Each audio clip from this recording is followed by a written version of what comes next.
Good afternoon everybody and welcome to the stream. I'm Robert from the El Magnifico Games channel, and today we're going to continue with our playthrough of Primordia. Now, last stream when we began Primordia, several things took place.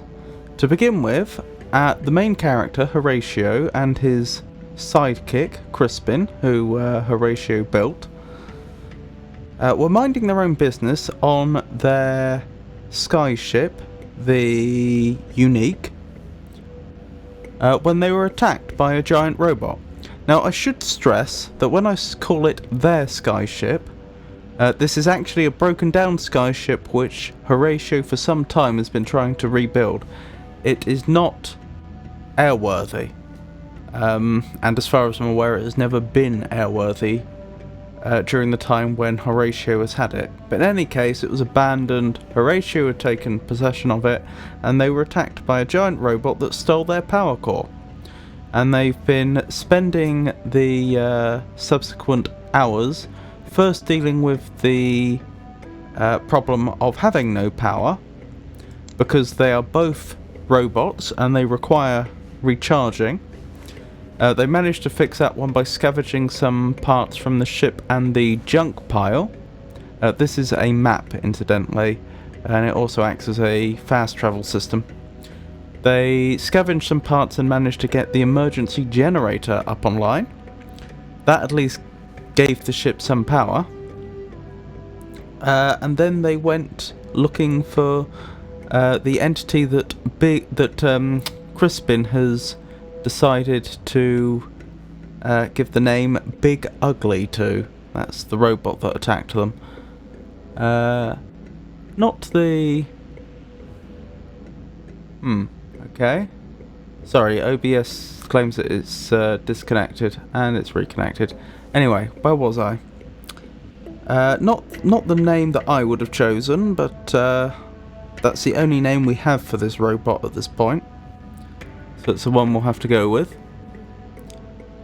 Whilst looking for the robot, they discovered a few interesting things. They discovered a shrine to an unexploded bomb that had a priest there, who was known as the ever faithful... where was it? So I'm just looking through my notes.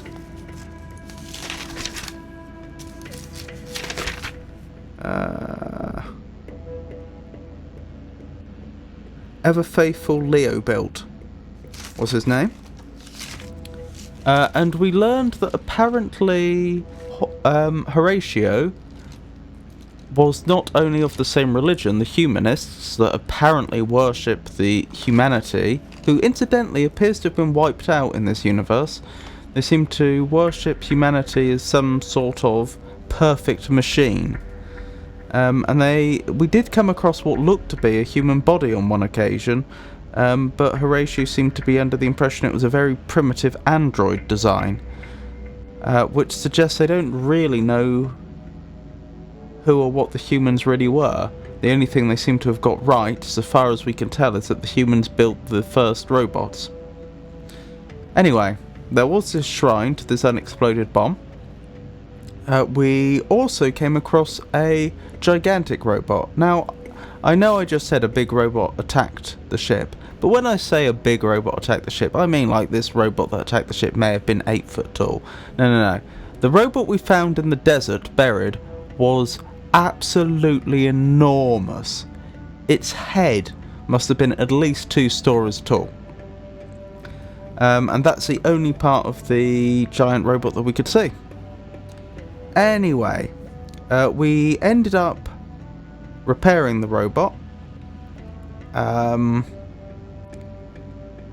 And because it was in some distress, and once it was fully operational, it revealed that it knew who we were, or at least believed it did, that our real name is Horus the Destroyer, and that giant robot is our nemesis. At least these are all the things that the giant robot seemed to claim. We also noticed that its name was Goliath Man-Built, which implies that these surnames are actually indicating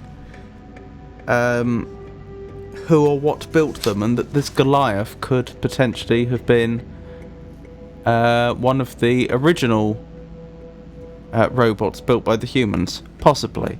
We're guessing here. Anyway, to the point, we did manage to find out that there was some evidence, we can't be sure, there was some evidence that the robot we were seeking, the one that stole the power core, had gone into this dome here. That's the building we're in right now. And so we ended up using part of the unexploded bomb to blow our way in here. We spoke to the ticket machine here, and so far as we can tell, this is some sort of public transport system.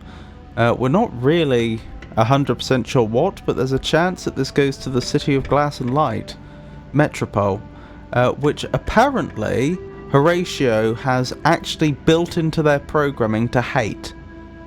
For some reason, whoever built Horatio felt so strongly about how terrible Metropole was that they actually added that into his programming. But it looks like the trail may be leading that way, so we'll have to see. This goes back out. I assume this is just going to take us, back outside to the dome. So yeah, I think we're all caught up. Let's get into it. Better just to leave it alone. Nothing happens. Better just to leave it alone. Okay, I assume I need to use the ticket we just purchased on the control panel. Indeed. Oh, we seem to be heading somewhere. This is looking all very dilapidated, isn't it? But there appears to be a train. Train 173, red line to Metropole. All aboard. Interesting. See, boss, there is a train to Metropole. So there is. All aboard. So, what's the plan, boss? There is no plan, Crispin. No plan and no choices. We need power, and there's nowhere left to look out here. Energy for all it is. Hooray! Crispin's been trying to argue we should go there all along. I can't see anything to do with it. It's Horatio that understandably was against going to Metropole. I assume once we get on this train we probably go to an entirely new area with a new map. That would be my assumption.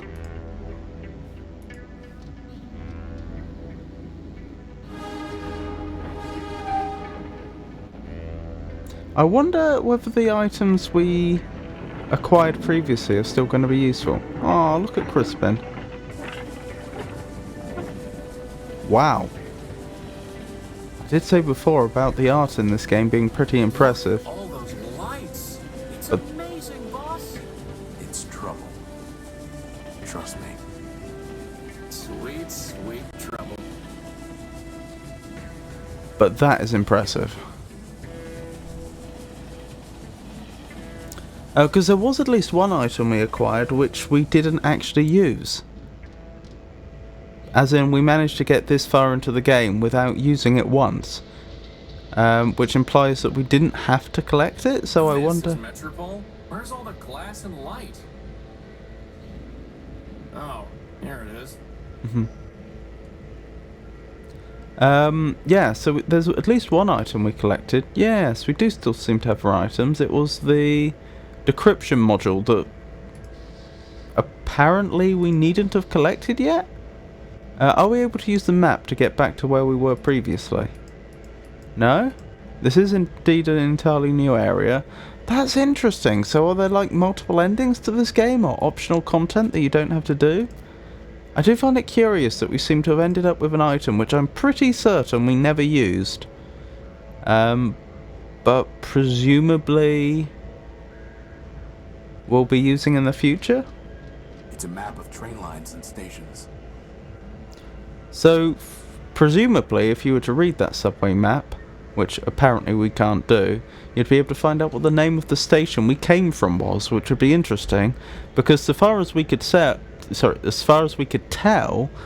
last time, the area we started in was really in the middle of nowhere. The only thing that was like really notable was the junk pile. You know, at some point people have been abandoning rubbish there. I mean, there was the unexploded bomb and the shrine, but that's a pretty tiny landmark, and I'd be surprised if, you know, you'd build a settlement around that. There was no evidence of it. There was a giant buried robot, the Goliath man built, but again, like, you're not going to build a settlement around that. The only evidence that that area had been settled at all, I mean, again, there's also the crashed ship, the Unique, but same thing applies. You're unlikely to build a settlement around that unless, I suppose, you were the last survivors of the crash or something, and you had nowhere else to go. But again, there was no evidence that any settlement had been built there. So the only signs of civilization were the junk pile and the subway station. So it would be really interesting to know what the name of that place was on the subway map, and from that you might be able to tell a bit more about what the significance of that place was. But anyway, that doesn't seem to be possible. Chairs, interesting. I must say, this place is looking a little abandoned, isn't it? I was wondering whether this place would be abandoned or not. I mean, there have been all this radio broadcast luring us here. Or luring people here. It says Blue Line. Guess we won't be taking that train anytime soon. Another anti-air gun. It's no longer operational. I just realised something. The Unique was a crashed ship, and yet the dome where we made our way into, which had the subway station, that had an anti-air gun and tank outside. I remember originally wondering if it could be some sort of military base or something. I wonder if the ship had been going over the region where the dome and the anti-air gun was and got shot down, and that's why the Unique was crashed where it was. Could be wrong, but just a thought that crossed my mind. This is no time for sitting around. Indeed. View. Boss, is that really Metropole out there? It must be. But it's so brown. I'd say it's more red than brown. Whatever it is, it brings new meaning to rust and ruin. Anything else here worth looking at? We should probably get the mobile sensor out and start looking for energy sources. It would be lost forever if I dropped it out there. I didn't mean drop it. That's an odd thing to say. Are we supposed to drop something down here at some point in the game? It's not detecting any energy. It's not detecting any energy. A crater. So this place presumably was attacked at some point. Some kind of blast crater. Yeah. I mean, the rest of the dilapidation could simply be that, dilapidation. It's not been maintained, but you're not going to get a crater like that just due to something not being maintained.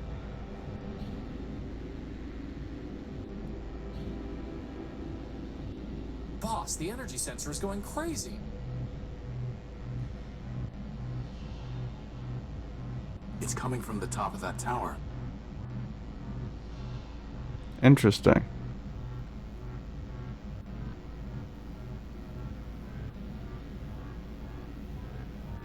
Boss? Is it supposed to be doing that? Assad, Well, at least we know there's a lot of power in that tower, right? let's go find out. Okay, so we don't have a working energy sensor anymore. Hello. Welcome to Metropole, the city of glass and light. Can you tell me? This one is not programmed to respond to queries. Welcome to Metropole, the city of glass and light. Metromine greets you with open arms and the promise of energy and shelter. You are safe. Records indicate an outstanding assessment of 5 megacycles. 1 megacycle will now be redeemed. What did you just do to him? This one is not programmed to respond to queries. Huh? Unauthorized literature detected. Let go of him! Hey! All contraband has been removed. You are safe.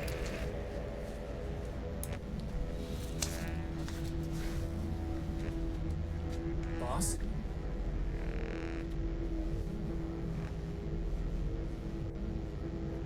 Boss, this is getting to be a bad habit. Are you okay? I'm fine. My optical sensors went haywire for a minute. What happened? Well, that robot threw your gospel off the bridge. And then it said, "Welcome to Metropole." Again. And that Metromind wishes us a pleasant stay. Then he left. Assad. On the upside, he gave us back the power core. He did? No. Crispin, the next thing that's getting thrown off this bridge is you. Good thing I have a hover unit. Let's go find a way into that tower. We'll deal with this Metromine later. Interesting. So is that how the developers ensured that we only have the items in the inventory we're supposed to have? Guess so. Interesting that we kept the decryption module. Let's see if we can send Crispin over the edge to look for the gospel. No, I'm not going to scout or reconnoiter or survey. I was just going to say that it was a striking view. Oh, I suppose it is. Quite a tower. Oh, interesting. So I can interact with things here, can I? No, I can't.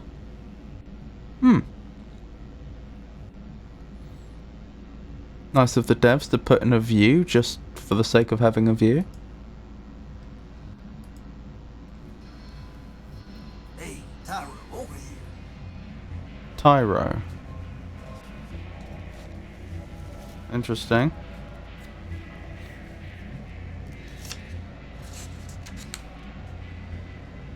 Right. Tyra, over here.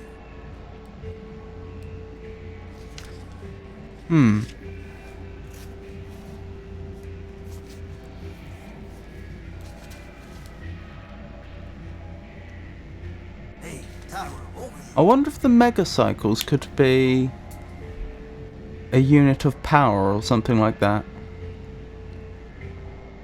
Like the amount of power it would take the typical robot, if there is such a thing, Tyra, over here. the amount of power they'd use in a day or something like that, a cycle being a day. Well, not a day, I suppose if it's mega cycles it would be a million days, which seems a bit long. Hey, Tyra, over here. trying to spin down. All storage bladders empty. I guess that's a good thing. All storage bladders empty. Okay. Be boo to you too. Tyra, over here. Boss, even if there's some code to crack here so that we can understand what it's saying, I propose we just ignore it. Maybe, for once, the other robot can figure out how to communicate with us. Agreed. Interesting. Not gonna happen, Lampy. I don't think he wants to talk, boss.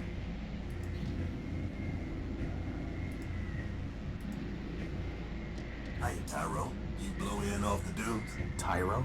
Prefer a newbie, huh? Look, let me tell you how it is. How about you don't? I've had enough of this city already. All I want is my property back and a ticket home. Ticket home.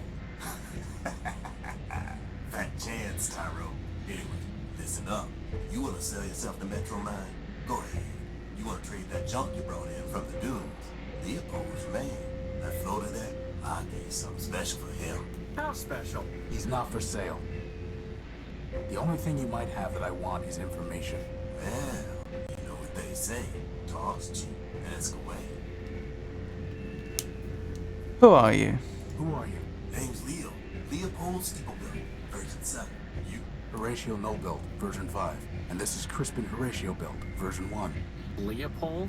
Hey, you didn't build a lunatic named Ever Faithful, did you? Do I look like I'd build someone named Ever Faithful Crispy? Crispy?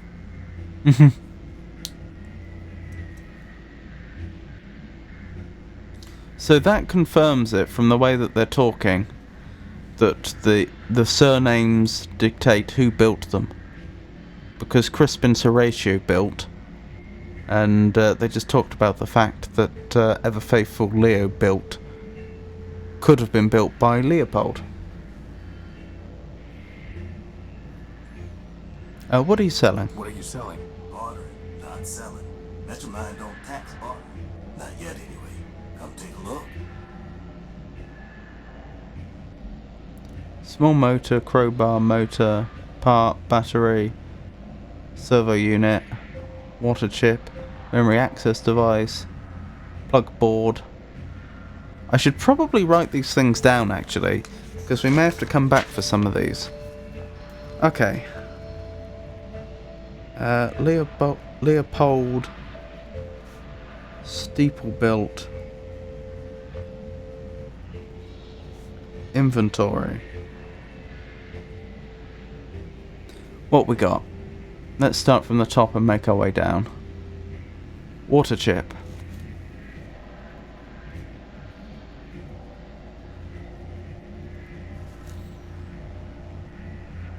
Memory access device.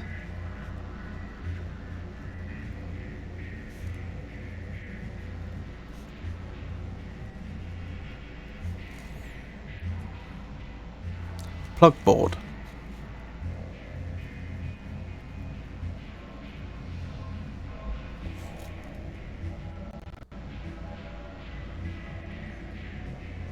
Interesting that he's fastened them to the top of the box, the lid. Servo unit.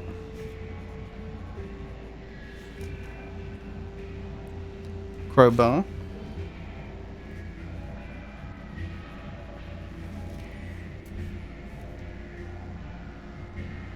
Motor.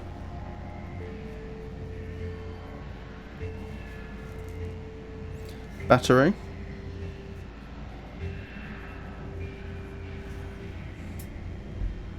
Finger. That's a little concerning, but sure. Small motor.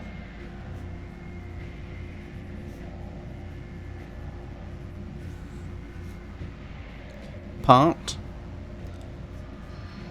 Extremely descriptive. Tape measure.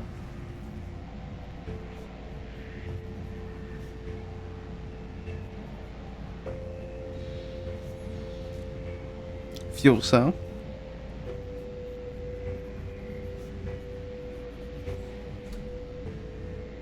Abacus. Noted.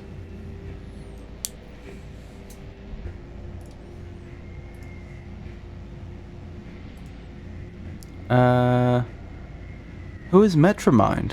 Who is Metromine? Who is Metromine? Russ Dan Brewer, you are Tyro. Metromine? Well, Metromine is Metropole. Runs everything now. Well, the council shut down.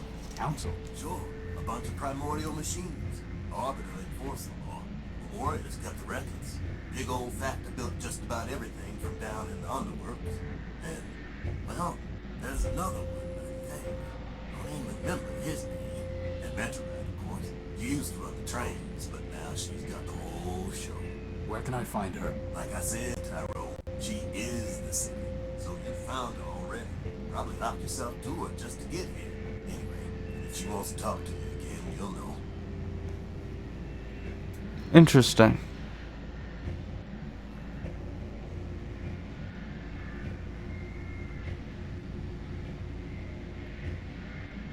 What was that? Runs Metropole since council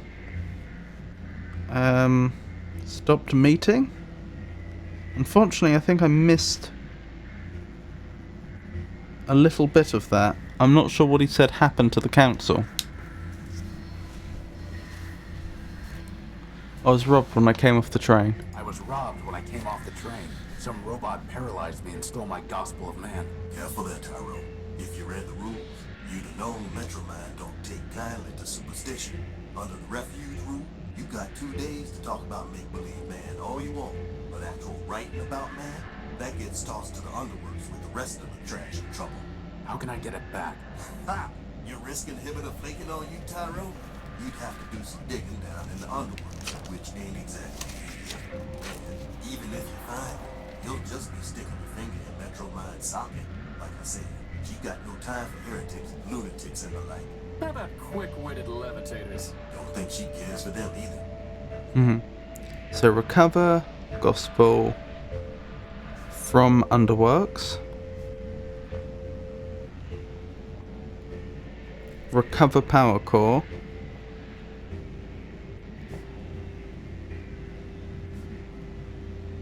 And acquire ticket home. These seem to be our main priorities right now. I'm looking for my power core. I'm looking for my power core. It was stolen from my ship, the Unique, and I think it's being kept in that tower over there. The Great Tower, you mean? Sure, it's probably in there, along with all the other generators and reactors and cores that keep the lights on. How can I get it back? If Metromind took it, you don't, Tyrone. Her word is law. Arbiter's the only one who ever could have said otherwise. He's been gone a long time. Arbiter. Courthouse didn't complete the case. After half a dozen other folks took their turns, that is. But you can't. No judge locked it up tight. And who's to say you'll win, huh? My advice? I don't want your advice. I want my power core. Well then, good luck to you. Arbiter is gone. Could overrule Master Metromind.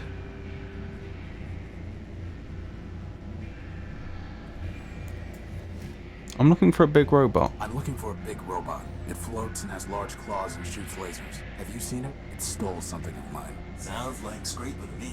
Scraper? Worked for Metromind even before she ran the show. He was the one that blasted out the train tunnels under the city. Where can I find him? Now, how would I know that? That one goes where he wants. Maybe the Great Tower, maybe the tunnels, who knows? But I wouldn't go picking trouble with it, Tyrone. Those lasers Scraper used for cutting granite and slice up that tin shell you're wearing like nothing. Here, here. I'll keep that in mind. Well, we have a lead. How do I get into the tower? How do I get into the tower? You don't. Council members only. And the only ones still clicking are Metromind and Arbiter. And let me tell you, neither of them is one for bending the rules. Only council members allowed in Great Tower.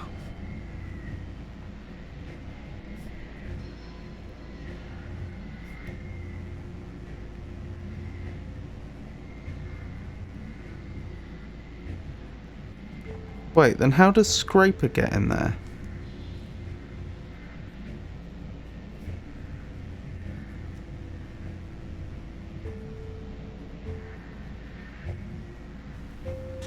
Are you sure you don't know Ever Faithful? Are you sure you don't know a robot named Ever Faithful? He called himself Leo Built. I'm a peddler, Tyrone, not a builder. What are the underworks? What are the underworks? A whole mess of junkyards, canals, factories, smelters, facade, every kind of heavy machinery, all beneath the streets. Old factor ran the place. Built just about everything in Metropole down there. Ran the place. Who's in charge now? Nobody. Not since Metromine pulled the plug on Factor. Whole place is full of junk and full of trouble. What for the latter? I done picked the clean. Well, boss, at least we can scratch one detour off our list. Seen one junk pile, seen them all. Alright, council member. Shut down by Metromind.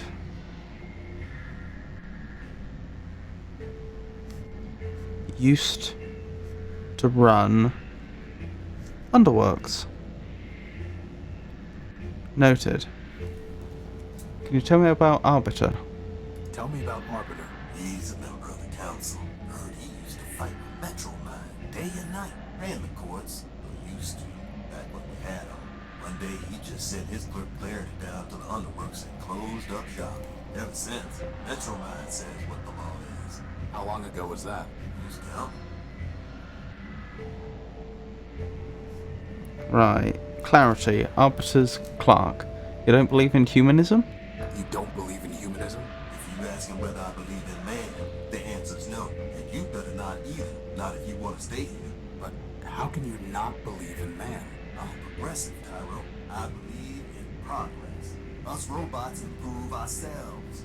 And that's how it's always been. First, there was a basic machine. And bit by bit, bite by bite, the machine built itself into all this. You and me and that little floater of yours, we're all cogs in that same machine. And that's all there is. Interesting. Tell me about Clarity. Tell me about Clarity. Clarity was one of Arbiter's law clerks. Real cool and calculating, that one. Once heard say that a robot should have a recharge point of view just cause he'd stolen power from Metromine. Anyway, word was she got in some kind of fight with the old judge and he sent her down to the Underworks. Guess she's still down there stewing. Goodbye. That was very useful. Thank you, sir. Right, we'd better save.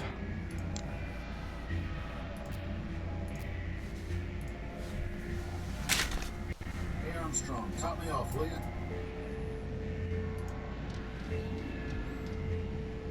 Ooh, we can access the bar. It's a price list for the oil, solvents, and catalysts they offer here. At the bottom, it says that all payments must be made through an account with Metromind, which I don't plan on opening. That's understandable. The mug belongs to the bar. They belong to the bar. I see. Control the flow of currency, and you can much more easily control the people, I suppose, because you'll have a good record of all transfers of money. I wonder if that means there's an unofficial illicit currency as well. Perhaps something that's valuable to all robots, like power or something like that. Boss, I need that arm. Crispin, it appears to be a self-aware robot. Now I need it even more. Can you imagine? The adventures of Crispin and his arm. For once, I would have a sidekick. He would crack jokes, and I would say lame things like, "It appears to be a self-aware robot." Actually, on second thought, you can be the serious one, I'll be the sidekick. I'd have to buy something. They belong to the bar. Okie doke. Not quite sure what we're going to be doing at the bar at some stage, but I'm sure all that stuff's not there on accident. Fine, put me down for another megacycle. Put me down for another mega cycle, did he say? That was interesting. It's too heavy for me to lift. Interesting. Anyone home? Info. Computer terminal. Welcome. Metromind welcomes you to her city of Metropole. This city is a safe haven for all machines. System records indicate that you have come from Outskirt Station. All newcomers are required to familiarize themselves with local laws. You may also be interested in our history and landmarks. I would very much be interested in all those things. So, we came from Outskirts Station, did we? Interesting.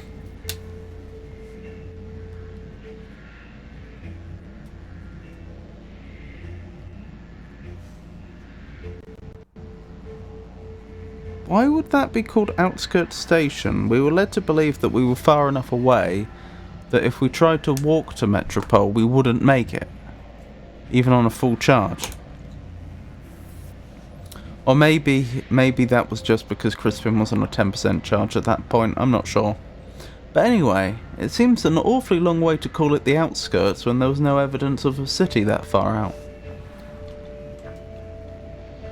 Right, can I type? I can type. I can type whatever I like. Help. Simply type a topic that interests you into the parser and the kiosk will attempt to provide you with any known data on that subject. Okay. Let's start with laws, history and landmarks then. Wait, what? Oh, it's printing it out. Hey, look, something came out of the machine. Metropolitan law. Metropolitan law is too vast for an ordinary robot to learn in full. Well then, how can you expect to enforce it on them? If they can't know what the law is, then how can they be expected to act in a way in which they don't break the law? But Metromind ensures that it is applied efficiently and fairly. Newcomers to the city should familiarise themselves with the Corrupt Data Elimination Plan, topic SUDEP, and the Refuge Rule, as well as the Efficiency Initiative. Okay? I'm going to have to start writing these down, aren't I? So we have laws, history, landmarks. At some stage I want to try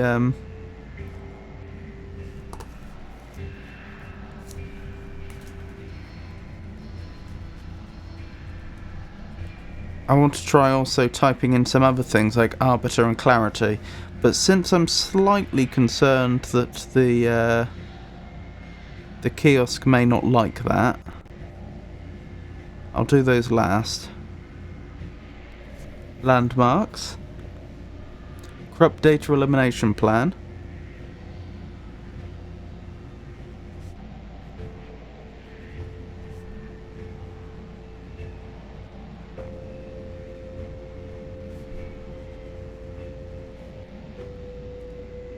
CDEP.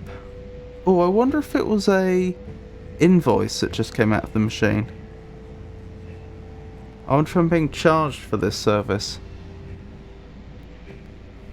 Refuge Rule.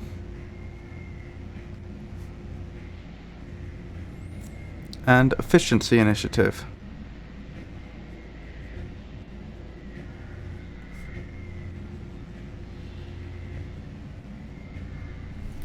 Right.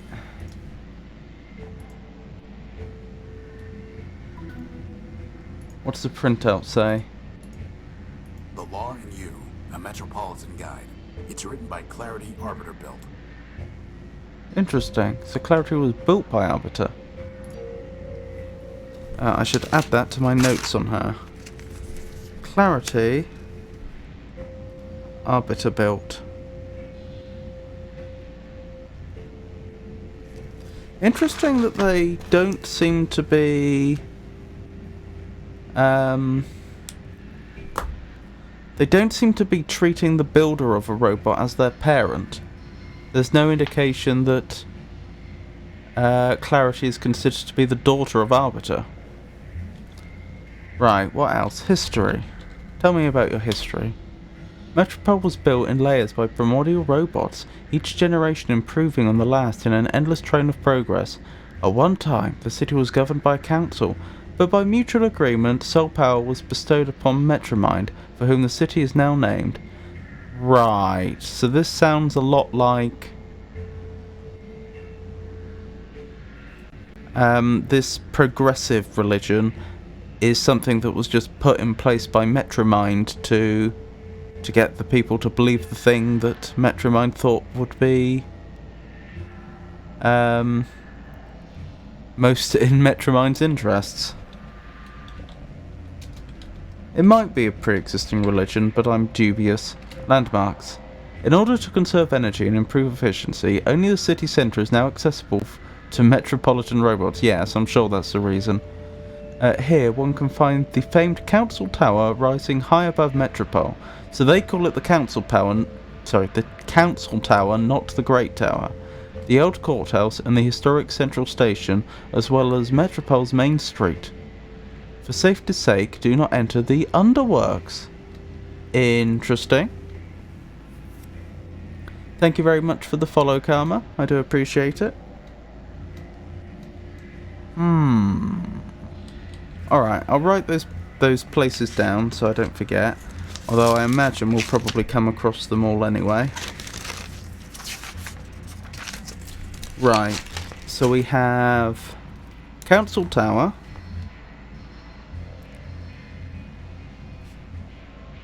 We have the old courthouse. We have Central Station.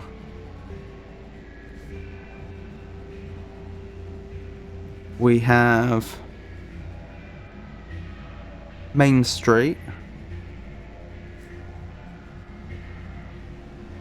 And the underworks. I don't think I missed any there.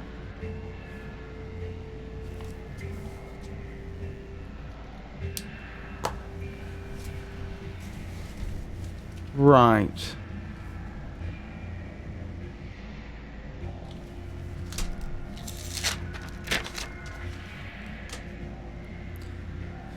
CDEP. Let's find out about CDEP. Corrupt Data Elimination Plan. In order to protect the city from corrupt data, Metromind and the Ad Hoc Robot Council passed the CDEP, under which all information relating to certain untrue subjects, such as the mythological man, is subject to swift elimination. I probably shouldn't search man then. Physical media containing such data will be disposed of in the Underworks quarantine zone. Ooh. That's a new one. So, Underworks quarantine zone.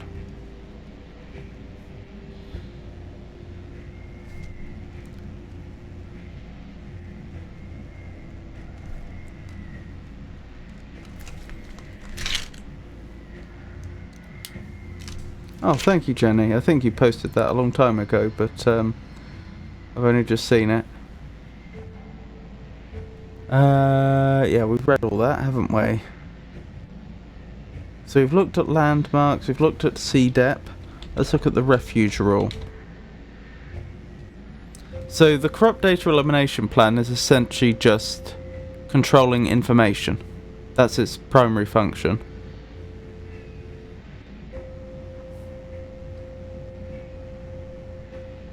You should probably check chat more than once an hour. Yes, this is true. It's lovely to meet you, Karma. Ad Hoc Robot Council. So it sounds like Metromind might have set up her own council? Difficult to say. Refuge rule. Immediately following the Primordium, Metropole enacted the Refuge rule, under which any robot is welcome in the city. In fact, for the first 48 hours after a robot arrives in Metropole, it will not be punished for violations of any laws except for harming another robot or causing significant property damage. Property damage? Okay, so not trespass. So presumably it would be perfectly legal then for Horatio to enter the council tower at this stage. The timestamps on that message is more than 40 minutes old. Yeah, I think I missed that just as I was going live. Or just as I'd already gone live just as I went out of the intro.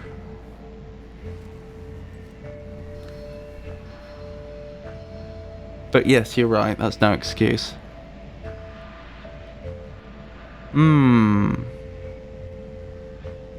How do I get more? Do I just click enter? Okay, I should make a note of that. So...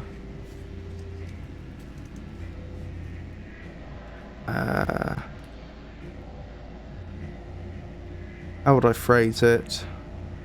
First 48 hours. No legal restrictions besides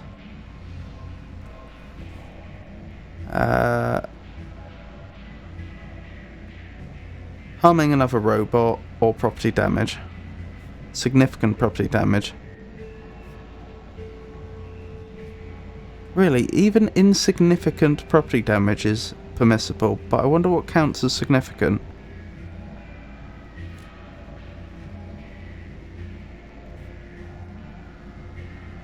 Right, let's keep going. How do I get more?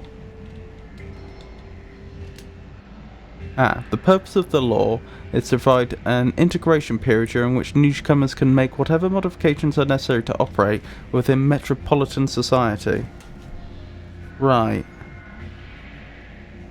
So that's why Leopold was saying that it's fine for us to talk about humanism for the next 48 hours under the refuge rule.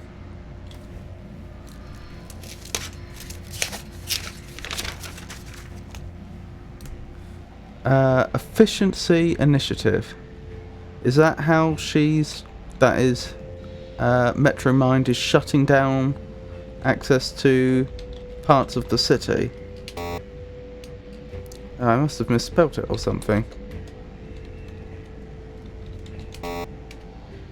That's odd.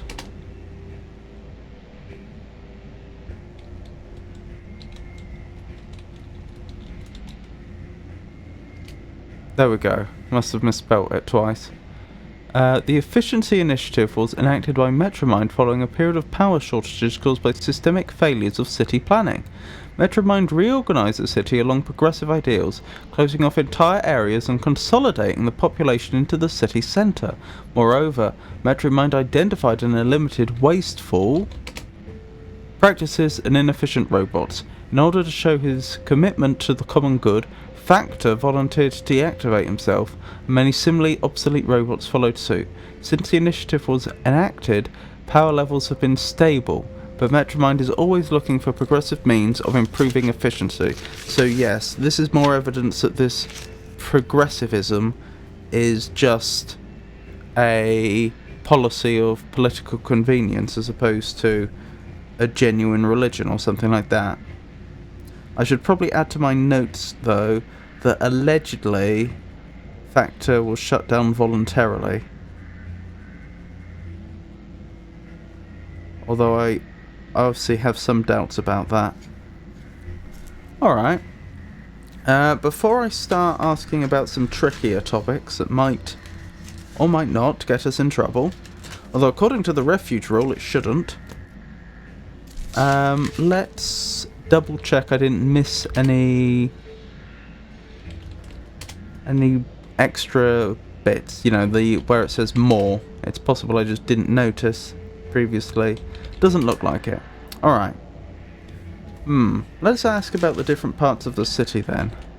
No, let's start with Council Tower. No such topic. Okay, what about just the council? Robot Council. The Robot Council was an ad hoc group of machines who convened... so ad hoc...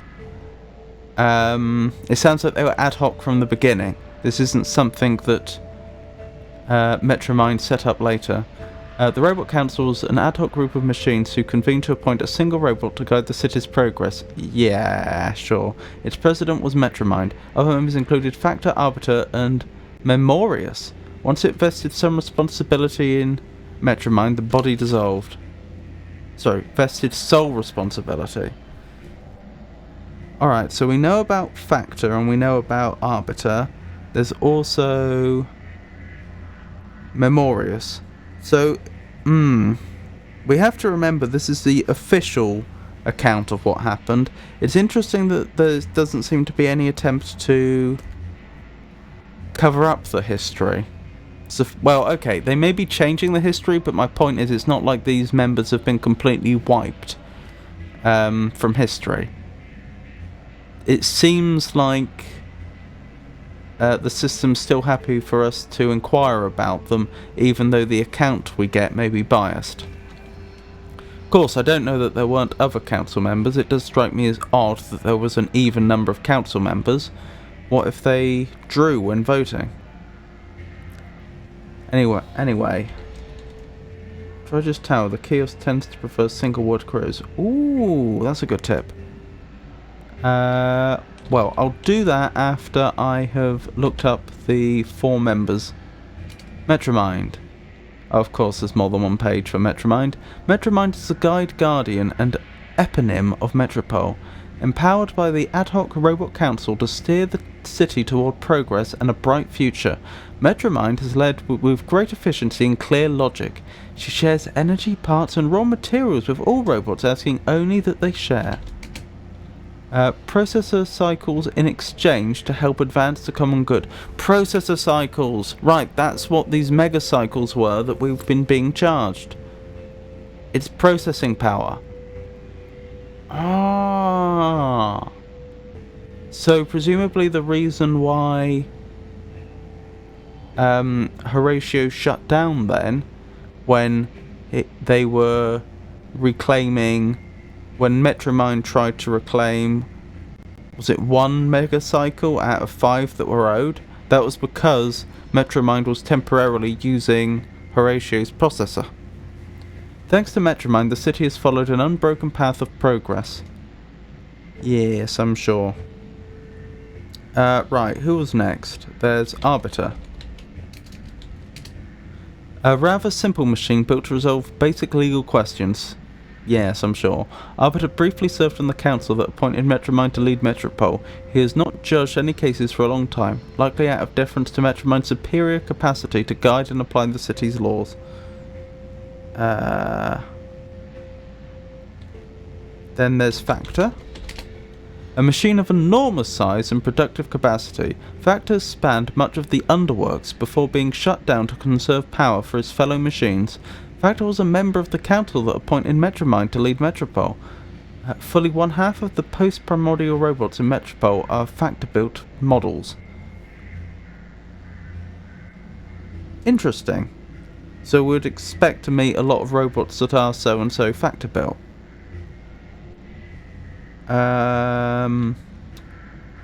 There's also Memorius, who, by the sounds of it, might be storage for lots of data. Memorius was a database AI responsible for collating information for Metromind's use. As Metromind's own processing capacity increased, Memorius shifted to a purely storage role. His motto was, "See this data as I saw it." This kiosk is his only remnant.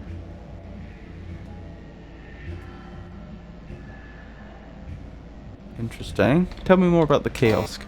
Okay. Tell me about the tower. Okay. No luck on tower. What else could we look up? The courthouse. Before Metromind took on the great responsibility of adjudicating Metropole's legal disputes, cases were brought to the old courthouse for Arbiter to hear them. As Arbiter has ceased to decide cases, the courthouse has been deemed closed, pursuant to the Civil Code. Tell me more about the Civil Code. Okay. No luck there. What about the Great Tower? Nope. It's almost suspicious that it's not there, isn't it? Tell me about the station. Central Station. Central Station was the grandest and most ornate of Metropole's many train stations. It was built to glorify Metromind's early, important work in managing the city's rail system. In recent years, for reasons of efficiency and austerity, Metromind has ceased to maintain the station's decorative aspects. Street, as in Main Street. Main Street. Metropole's thriving Main Street is the hub of this exciting city. Here robots meet to transact business, discuss the latest progress achieved by Metromind, or simply spin down and rest.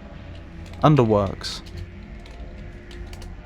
The underworks are closed for public safety and will be reopened once additional repairs are complete. Thank you for your patience. Oh, so the main reason they're shut down is for safety pending repairs, is it? I thought it was for efficiency purposes, not to waste energy. Tell me about the quarantine zone.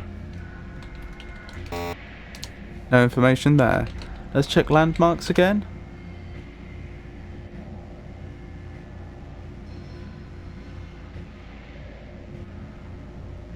Yeah, they call it Council Tower, don't they? So, in theory, yeah, but it's just deliberately not in there, isn't it? Metromind presumably doesn't want people to know any more about the tower other than the fact that they can see it. Alright, let's try looking up a few other characters. For a start, does it have an entry on every individual? Could I look up Leopold, for example? No. Okay. So it's not that comprehensive. What about Clarity? Charity and Clarity, Arbiter built. These twin robots were built to serve as law clerks to Arbiter, the former chief judge of Metropole.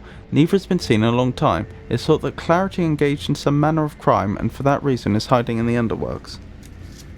Oh, so you're not afraid to mention that. Right, that's a new individual then, that we've just learnt about. I should update my notes on Memorius, database AI and council member.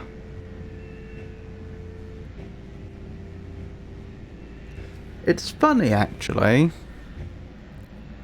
I can see what Factor's primary function was. They were responsible for industry.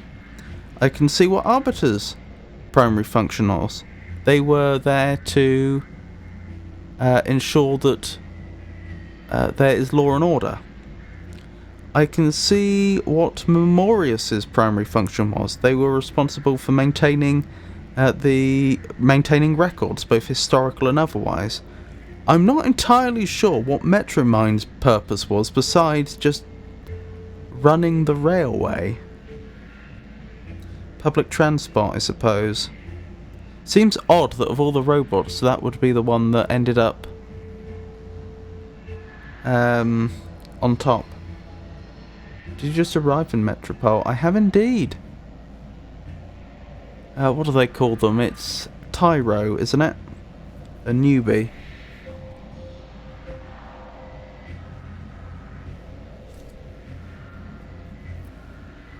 Sharp as a knife. I don't know about that. Oh, I was going to add Charity, wasn't I? Charity Arbiter built. We don't know what version they are. Did you get the decryption module? I did, and it's funny you should say that, because when I arrived here, I don't know what, half an hour ago or whenever it was, I did point out that it was strange that I had acquired a decryption module from the last section of the game. I didn't appear to be able to go back to the previous section of the game, and I didn't use the decryption module anywhere in the first section of the game, which all implies that it's optional, which is interesting. In puzzle games like this, you don't usually expect to have optional items.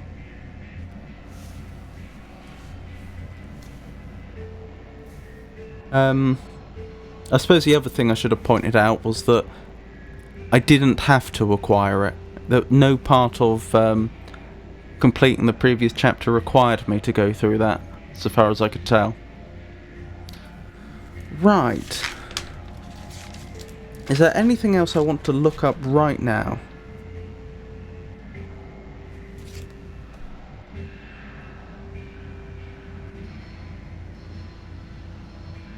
Scraper.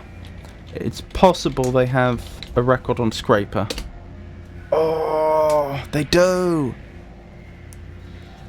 Even, it turns out Scraper's a, oh, what's the term? Is it acronym? So, subway construction, repair, and precision excavation robot. Right.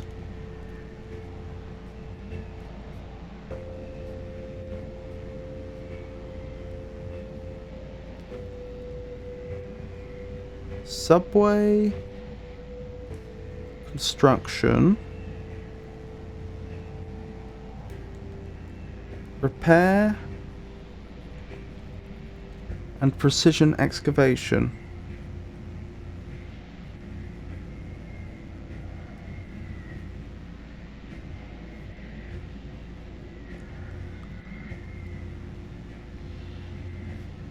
Robot. That would mean that Scraper was presumably under the command of Metromind from the beginning, because Scraper would have been working in the on the railway. Also, when we encountered Scraper at the beginning of the game, they didn't seem very very expressive, did they? They didn't seem to use a lot of words. I wonder if that means they don't have a lot of willpower and are in fact just a fairly simple tool for Metromind's use. That would explain why Scraper is allowed into the tower, if they indeed are, if what Leopold told us was true. Because Metromind would just see them as an extension of themselves, presumably.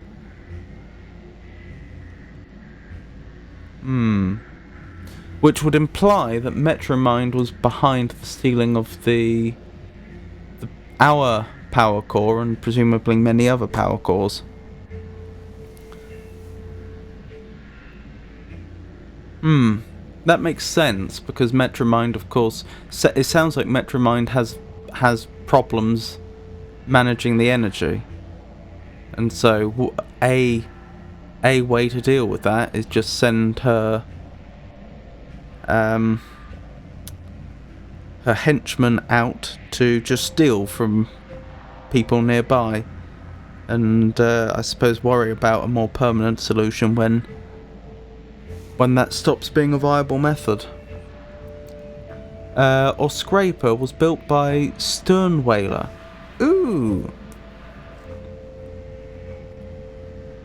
Sternwhaler built.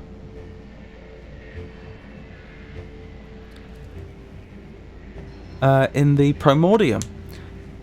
It is a loyal citizen of Metropole, always committed to the common good and eager to gather supplies for the city. Yes, gather supplies. Because of its background, Scraper has often worked closely with Metromind. I'm sure. It as well, not he or she. Again, more evidence that Metromind just sees Scraper as an extension of herself, as opposed to as a fully willed being. Tell me more about Sternwhaler.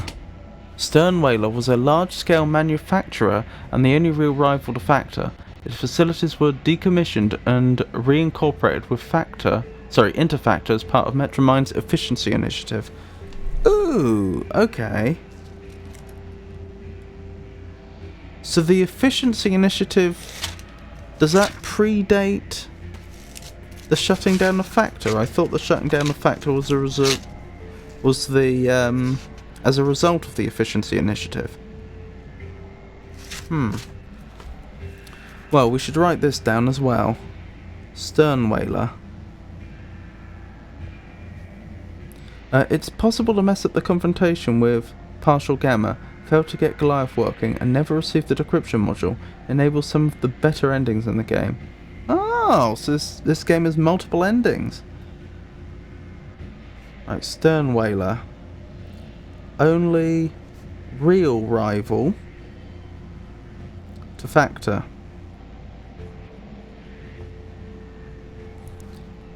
Integrated Interfactor as part of the efficiency Initiative. I've just thought of a couple of other things we should probably look up. This game is like a dozen endings. Goodness me. Have to be careful what I do then. Yeah, tell me about the efficiency initiative once more. I just want... I keep misspelling it clearly. Was it laws?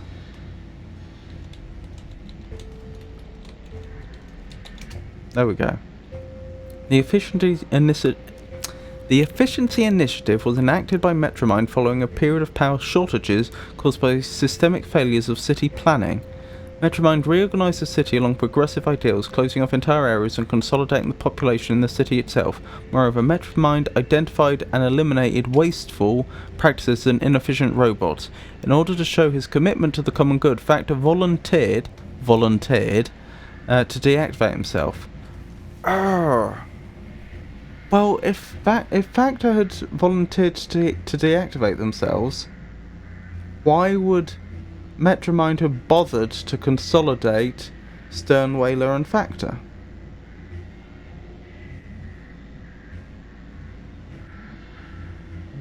The only logical conclusion is that this happened over a very long period. Or in stages.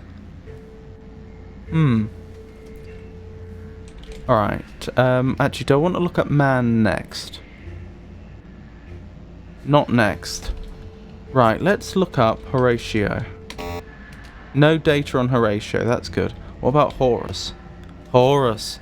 A single packet of data created during the Primordium describes an Urbanium weapon known as the Horus. It was launched against Metropole. Some archaeotechnologists believe that Horus was destroyed by Goliath. Others believe the reference is simply a glitch or corruption in the ancient data. Oh. So Goliath existed, or rather they have records of Goliath. We met Goliath. Right, Horus.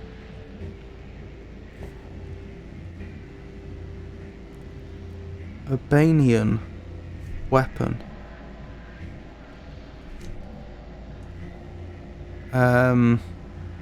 Goliath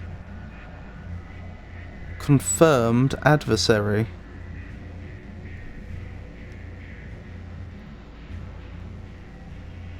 Right, so we want to look up Urbanian, we want to look up Goliath. Other cities during the Primordium. We should probably also look up Primordium.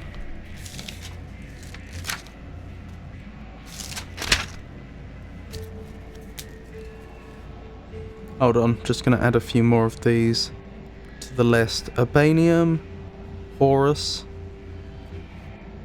What other ones? I've looked up quite a few and just forgotten to write down that these were valid searches. Scraper.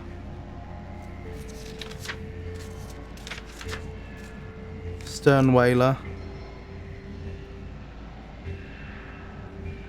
There may have been more that I've looked up and forgotten to write down. Oh, obviously the places, but I already have a note for all of those. Memoriam.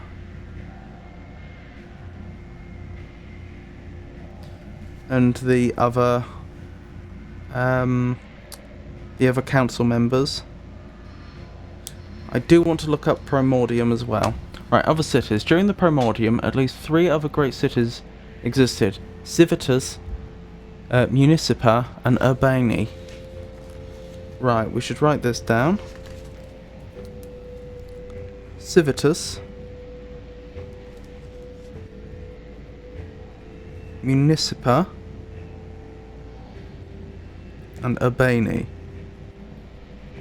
Little is known about them, other than that they were all part of the War of the Four Cities, and are presumed to have been destroyed during that conflict.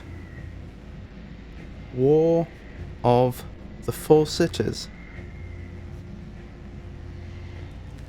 Oh, this is a bit like playing Her Story again, isn't it? Each entry we look at giving hints to other entries. Civitas, tell me more. Nothing more.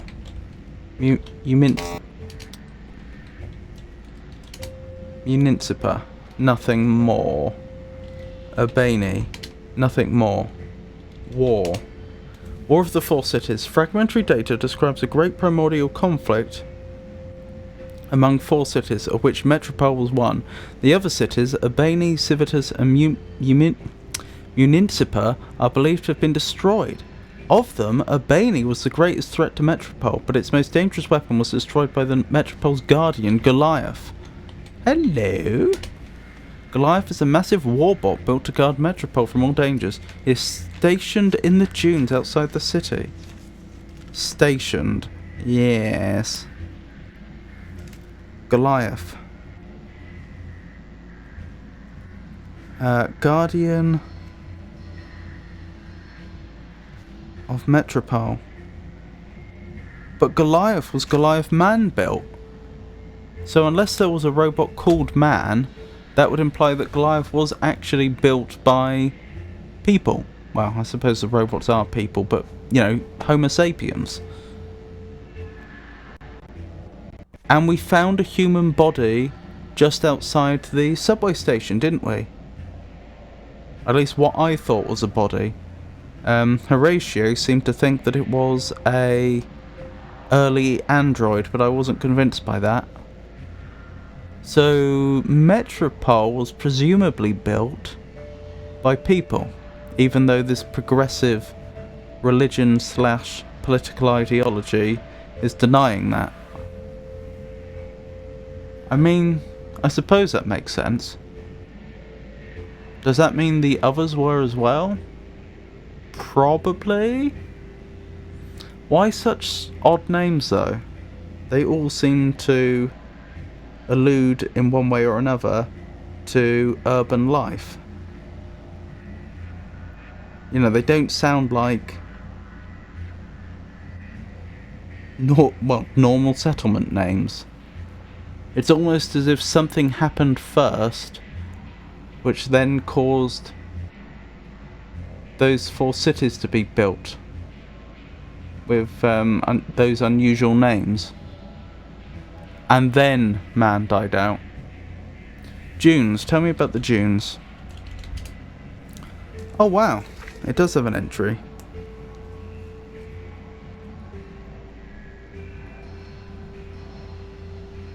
Dunes. Due to acid rain, sandstorms and high levels of background radiation, the wasteland around Metropole is considered inhospitable for machines. For machines it's inhospitable, goodness. Nevertheless, for salvage and waste disposal reasons, the outskirts station stop on the Red Line has remained operational. Only authorised passengers are permitted to disembark at outskirts station. Right, and we wouldn't be authorised, but equally, the law doesn't apply to us for the next 48 hours. Red Line, nothing. Outskirts, nothing. Okay. Where was my note? There it is. Outskirts station on Red Line.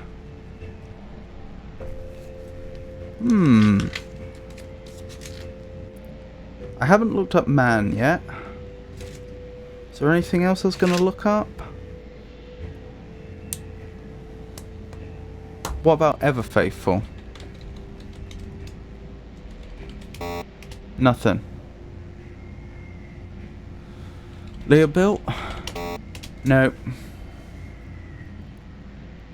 So that shrine is probably either unknown to Metromind or Metromind doesn't want it to be known.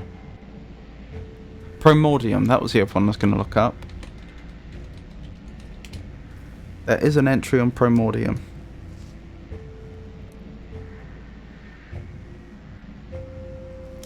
The Primordium was the historical age when basic machines developed into modern robots with advanced logic and processing capacity. Little is known about this period, though archaeotechnologists seek to uncover its secrets in the name of progress. Primordium can be used to describe any period of great achievement. What about progress? Do you have an entry on that? Progress.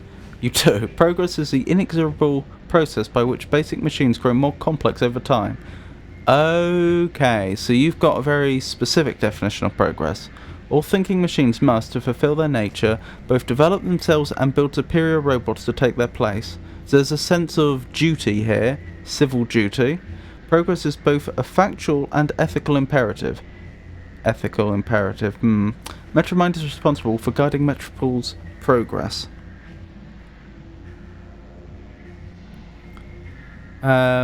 Factual and ethical imperative.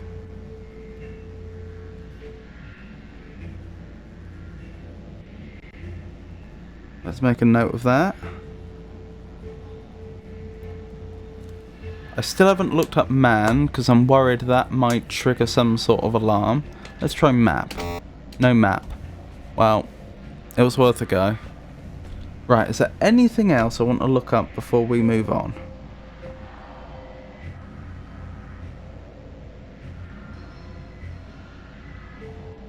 Not that I can think of. Let's try man then. Okay, we seem to have got away with it. A mythological creature invented to explain the existence of the first basic primordial machines. Logic has proven that progress, not man, explains the development of robots and the creation of Metropole. Alrighty. Let's save there.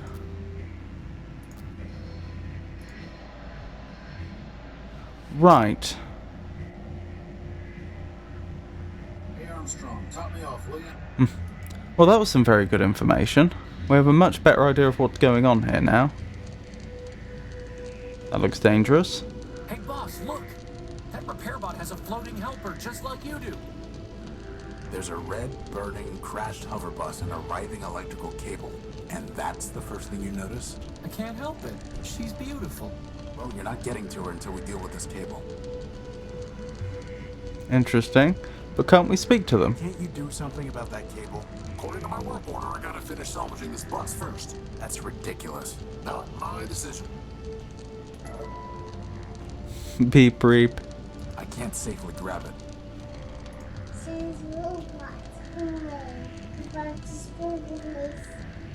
Interesting. What do we have? Data pouch, decryption module, lantern, signal transmitter, plasma torch, burnt sensor, laws. The law in you. The law in you. Yeah, we can't actually read this, can we? Hold on, what happens if I click... click Horatio with it? I can't go Nothing. any farther with that cable in the way. Okay. So we can't do anything... We can't read the laws. We can't do anything about the cable yet.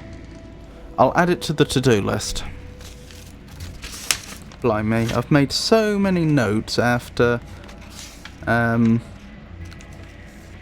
accessing that info console that my to-do list is a ways back. Right. So what have we got? Recover Gospel from Underworks, recover Power Core, acquire ticket home, and now we have safely, what would you call it? Dispose of cable? Suppose so. Dispose of cable. And I guess I'll put red bus in brackets so that I don't forget where that is. At least hopefully I won't. Okay, see you in a bit. It's too heavy for me to lift. Goodbye. So we can also exit this way.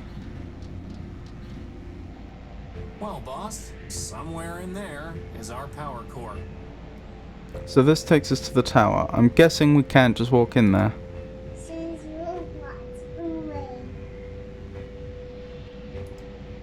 Sounds like a child speaking. All storage bladders empty. Anybody home? You know, boss, I don't think that's ever going to work. You never know. Right, we need some sort of code. Oh, this is fancy. I like this. We need a long code. 1, 2, 3, 4, 5, 6, 7, 8, 9, 10, 11, 12, 13, 14, 15, 16. Okay. So, acquire power core. Get into tower. 16-digit code. There may be other ways into the tower, I don't know. Those are digits, aren't they? Yep, they're digits. Fair enough. It's far too high to try climbing. Alrighty then. I don't like the fact that that robot was just staring at us like that. At the bottom of the screen.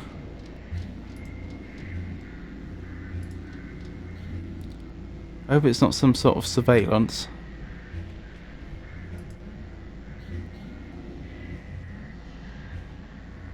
Urgh.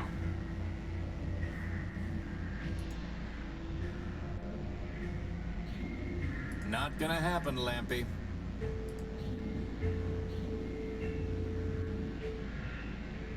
I do wonder if... has the game crashed? Seems like the game may have crashed. Nope.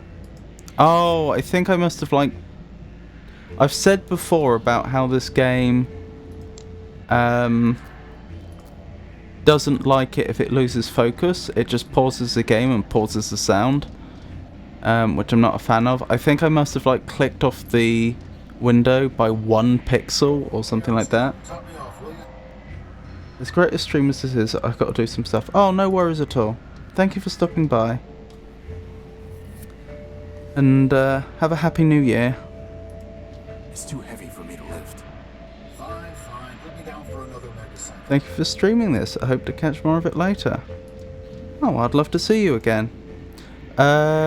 If you are interested, I'll be streaming again on Monday. That'll be my next... from 4 o'clock GMT, that'll be my next stream. I'll also be uploading... I upload all my streams to YouTube.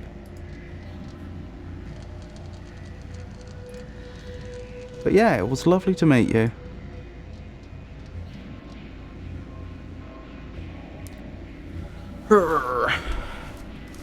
So we do seem to be a bit stuck here. I'm guessing that we need to get past the cable to access both the underworks and... what was the other one? The courthouse. Since we know where the tower is and we know where the station is. There's nothing else here, is there? I'll tell you what, in principle I don't see a good reason why Crispin couldn't just hover into the top of the cable, like here, and push it over. I mean, I know that's not a perfect solution, but it shouldn't put him at any risk, in theory. Crispin, can you fly around the cable and push it off the street? But didn't you just say it's too dangerous to get close to it? I'm giving you a chance to impress her, Crispin. Just fly up high enough that you don't get close to the sparks. Exactly. Fine.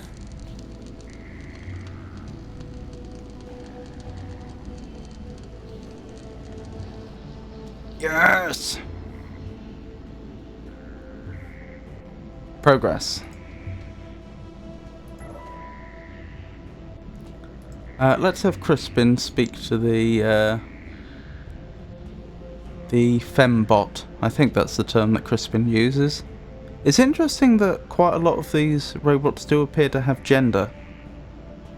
Because you'd assume if they reproduce by building, you would assume that there's no practical utility to having gender, but a lot of them seem to, including, for example, Metromind. Hey, Crispin, why don't you go talk to her? What? No way, boss. She's way out of my league. She's a floating lamp, Crispin. You've never had any trouble with lamps before. Well, I've never had to talk to one before, boss. Just knock them off ledges. I've got no practice. Interesting. Excuse me. Can't you say I'm working? I've said it before, but I'll say it again. You do know this ship is never gonna fly again, right? You're right about that. This old airing bus could hardly fly to begin with. Still, there might be some parts here that Metromine can use to get another bus up and running. Anyway, what do you want? Hey, boss, ask him about his helper. What happened here? What happened here? What does it look like? The Herring bus's motor gave out and it crashed into the only bridge leading from Main Street to the rest of the city center. Was anyone on board? Sure, but they've already been salvaged. Salvaged? Not repaired? Can't repair without parts. You can't get parts without salvage. What about building new parts? Yeah, I mean, what factory? What about Factor? Isn't he a factory? Sure, a decommissioned one. Look, everyone wants to spot bugs, but no one wants to write code. You got a better way to run a city? Go out and build one. Otherwise, get with the program. Yeah, you don't... No one seems to be acknowledging the problem here, that if you're not producing anything, you're just reusing. Eventually you're going to run out of things to reuse. Whether that be power cores or parts.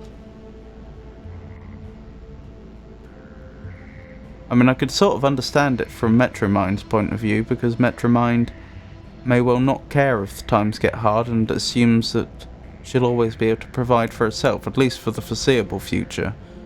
But, yeah. Bit of a worry.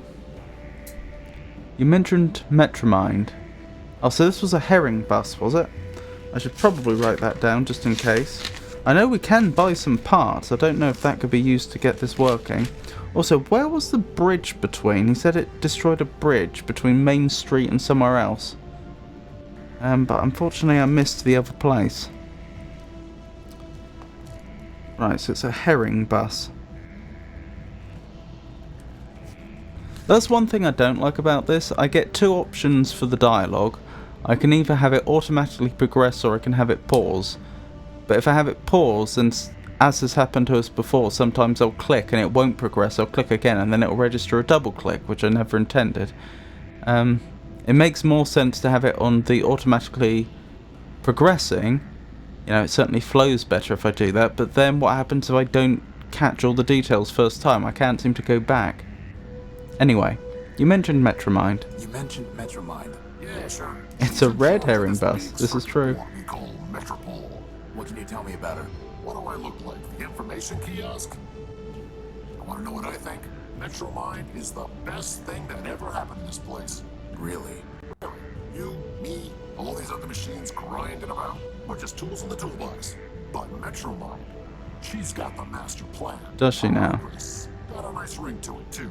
So as part of the master plan, crashing buses into roads? Look, there's plenty of rust to go around, but Metromind's the only one scrubbing. Not her fault that some of the metal's too far gone. It looks to me like you're the one scrubbing, not Metromind. Like I said, I'm just a tool in the box. Now, I gotta get back to work. Yeah. This is more evidence that she doesn't have a high opinion of the autonomy of other robots. You again? What do you want? Good, I can continue the conversation here. I was supposed to leave to do stuff, but this is so riveting. Oh, thank you. How can I talk to Metromind? Since you're so close to her, do you know how I can talk to Metromind? Talk to Metromind. Look, Metromind has an entire city to run, but her eyes and ears are everywhere. If she wants to talk to you, she will. I'm looking for a big robot. I'm looking for a big robot. It floats and has big claws and shoots lasers. Scraper. Yep. After the last big cave-in, the two of us worked together on trying to fix the blue line. It's on the simple side, but a hard worker. What about him? He took something of mine. Yeah, salvaged it probably. That's what most of us do for Metromind these days. Stole it. Hey, you say router, I say router. Anyway, not my problem. Uh-huh. Where can I find Scraper? Where can I find Scraper? Do I look like a tour guide? Piece of advice for you. Don't mess with the code if you can't handle the glitches. Very profound. I do like the turn of phrase that a lot of these robots seem to have. Do you know where I can find a power source? Do you know where I can find a power source? If I did, I'd have salvaged it myself and brought it to the tower. My friend is curious about your helper. Oh, when will the bridge be passable? Yes, and hopefully he'll state where the bridge connected again. When will the bridge be passable? Soon? So I'd say something on the order of a month, give or take. Oh, A month? Give or take. And there's no other way off Main Street? Not unless you got a jetpack hiding under that jacket. Well, at least that narrows our options down, boss. it certainly does. I mean, we could use the red herring bus. In theory, if it could be repaired. If we bought the parts, I mean. My friend is curious about your helper. My friend is curious about your helper. She's just a sidekick factor build. Thousands of them rolled off the assembly line back in the day, but she's probably the only one left. Really not much more than a floating lantern, and headlamps are a lot cheaper. She says you're not much more than a floating plasma torch. She's right. Goodbye.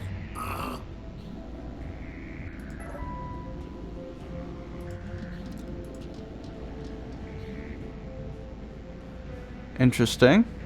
Is this the courthouse? Probably. So I'm still not sure where the bridge connects up because I missed that the first time they said. I'm guessing it's probably connects Main Street to the Underworks. Could be wrong. Are they waiting to have their cases heard? Fat robot. Ahoy, my dear friend. Oswald Factorbuilt at your service. There's no more your dear friend than Rex as your creation, you besotted gear oiler. Oh, don't mind Cornelius. He's been bitter since the first great rolling brownout. Better, I'll show you bitter, you backbiting bot snatcher. I think I like these guys, boss. So there was Oswald Factorbuilt. What was the other one? Oh, Cornelius. We don't know the surname. And there was Rex, was it? A little robot, I think. What's in that building? What's in that building? Why, Arbiter's Court, of course. Why else would we be here? I need to see Arbiter. We all do, my dear friend. But the courthouse is locked, and first come, first served. Why are you waiting in line? Why are you waiting in line? Justice. I'm here for justice. To prove that I, Cornelius Factorbuilt, created this marvelous machine, Rex. Rex Cornelius built. Ignore him, my dear friend. Candidly, he is 10-23 flops short of a kilo, if you catch my drift. The machine's name is Oswald Built. Rex Oswald Built. This is over a name? Why not just let Rex decide? Ridiculous. This is about principle. This is about pride. So, boss? Would you fight over me like this? You could call yourself Crispin Crispian for all I care. As long as you still pull things off ledges for me, that is. Glad to know I'm loved. So Rex Oswald built or Cornelius built?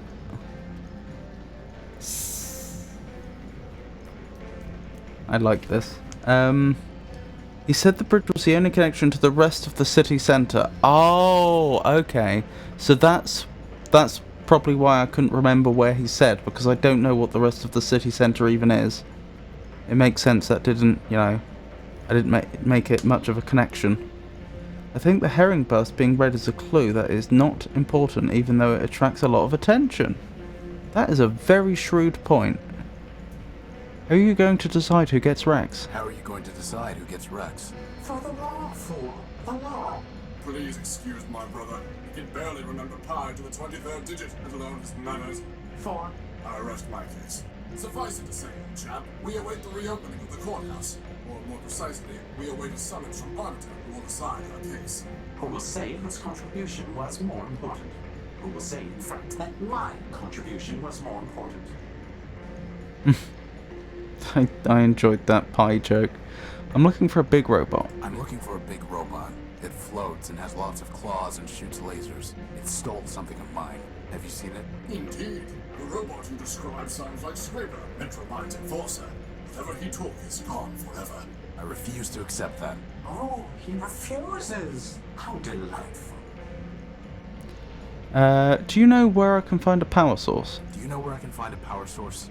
Alas, my friend, power is not so abundant in Metropole as it once was. And Laganka Metromine seized it all, seized it, and doles it out. And there's hardly enough to go around now. Metromine keeps all power sources in the Great Tower where the Council used to meet. If you want to share it, you will need to pay her in megacycles. Megacycles? Yes, megacycles, you ninny. CPU cycles, brain power. the kind of power she really wants. Interesting. The low-rate processor was made for running trains, not Oh, of course, of course. I didn't make the connection until now. I assumed she was just upgrading herself. I mean, she could have done so when Factor was still operational. But no, that makes sense.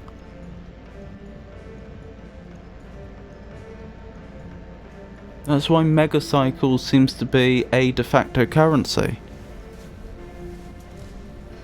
Could someone else judge your case? Could someone else judge your case? Of whom were you thinking? Metromine, perhaps? Authoritative to be sure, but I fear she could claim Rex for the good of all. And since the subway schemer He means Metromine. shut down our builder Factor, he cannot help either. What about Horatio? Who? Me. And why should we listen to you? A very built good robot question. Before, and I have no stake in this. Yes, well and good, but this is a matter of law and logic. A bit harder than banging together a tin can like your companion. How can we know your reasoning is sound? Test me. What have I found someone else? I do wonder if Clarity or Charity would also do a good job, but may as well follow this this path and see where it leads. For the record, the origin of that metaphor is that a traditionally smoked herring smells incredibly strongly and will cover up other more significant scents, especially scents you might want hunting dogs to track. Oh.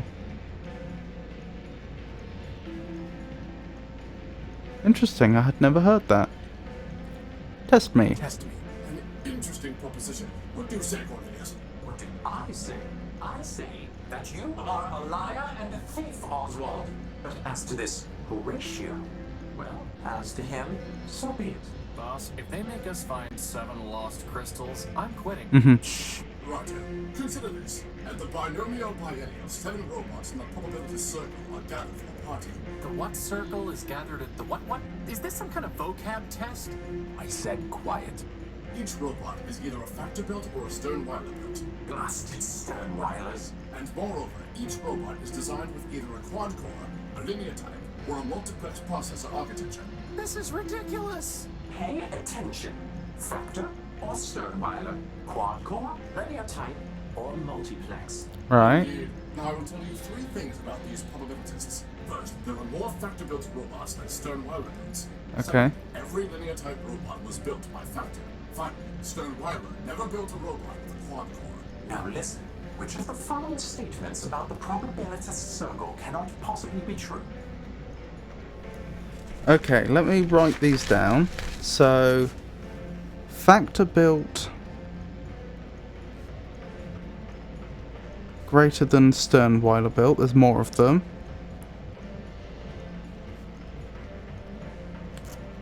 All linear types are factor built, and Sternweiler never what was it? Never built quad cores, or never used quad cores, one or the other.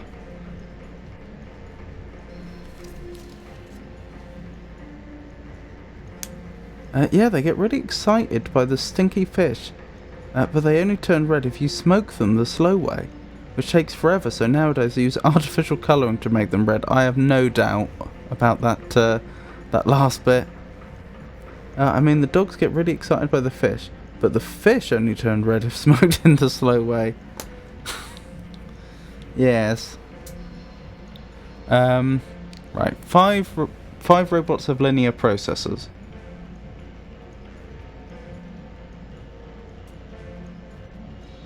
No, that doesn't follow.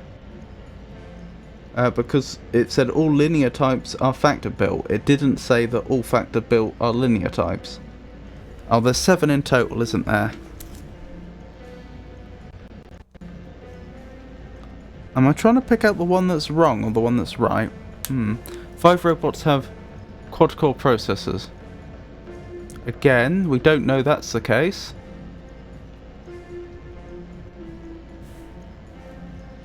Oh, I really do need to go. I'm going to try to tear myself away again. Have a good time. You too. Hope you have a wonderful rest of your day.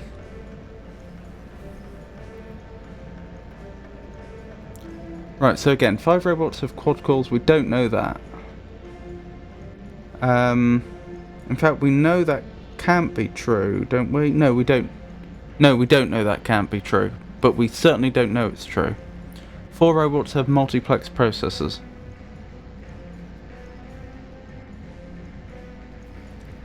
I don't think we know that.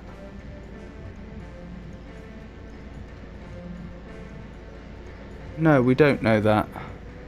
We don't know what proportion. All we know is that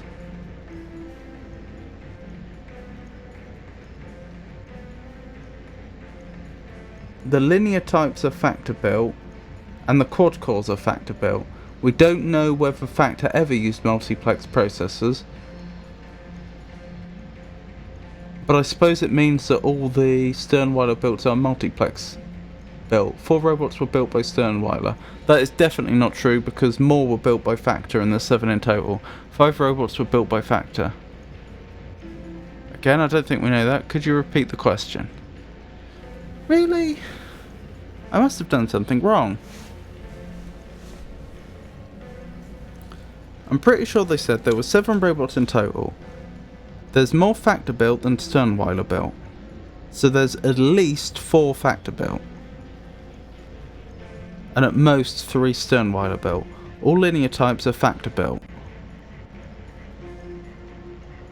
And Sternweiler never used quad cores.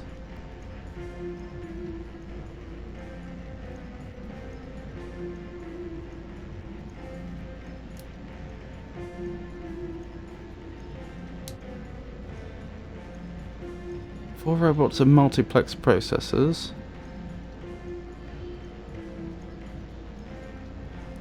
We don't know that that's not the case, but we don't know that it is. 4 robots were built by Sternweiler. We know that's untrue. 5 robots were built by Factor. We don't know that's the case either.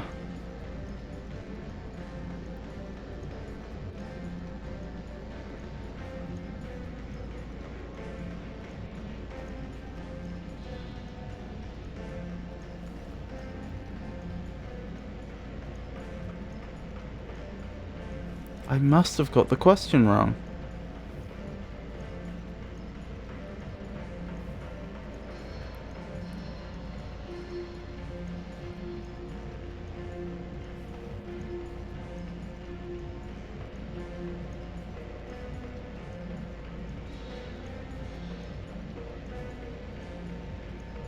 If it was 9 of them, even that wouldn't give us a definite answer.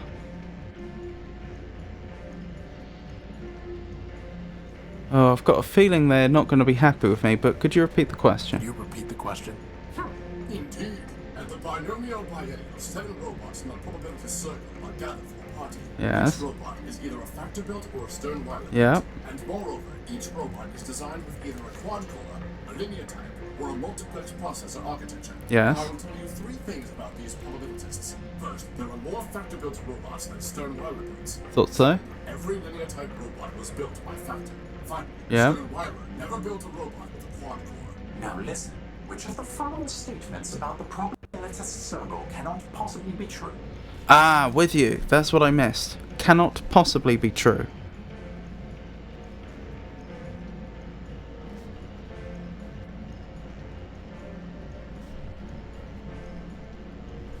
Okay, 5 robots have linear processors.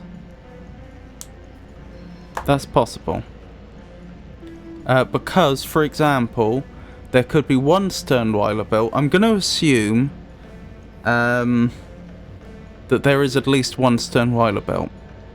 You could argue 0 would still technically be valid, but then I would say that the question is deliberately misleading. Since it talks about there being a gathering of Factor built and Sternweiler built. So, there could be 5 robots which are factor built with linear processors. Nothing we've heard suggests that couldn't be the case, and then at least one that's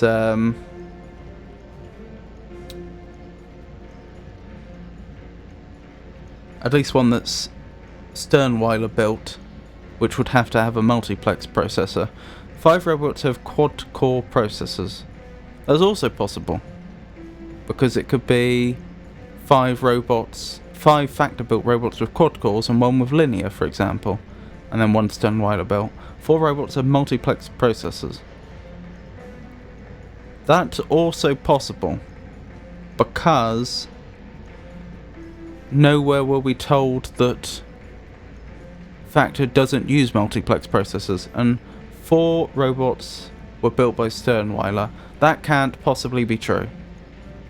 We know there's a 7 in total. We know there's more Factor built than Sternweiler, so there couldn't be 4 of them. And just to, I'm confident that's the right answer, but just to be thorough, 5 robots were built by Factor. We don't know that's true. It could be as little as 4. 4 robots were built by Sternweiler. 4 robots were built by Sternweiler. Good show. The preceding facts are unchanged. Now, answer this. If exactly 2 factor-built robots have the same type of processor architecture, then which of the following must be true? Right.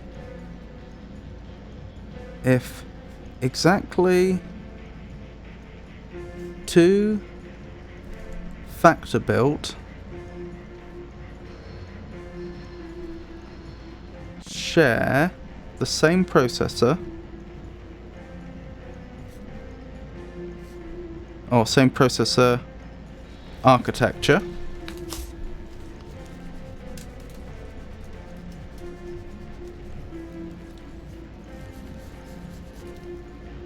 share the same processor architecture,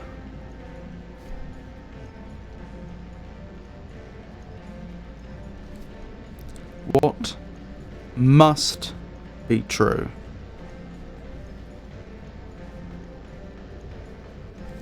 One of the 7 robots has a quad-core processor. No. Wait. No. Because... Wait.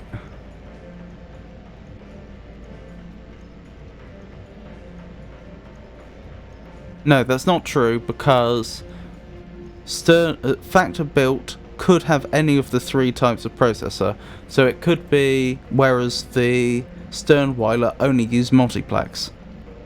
So you could have 2 factor built multiplex, 2 factor built linear, and 3 Sternweiler multiplex, and that statement will be false. 2 of the 7 robots have linear type processors.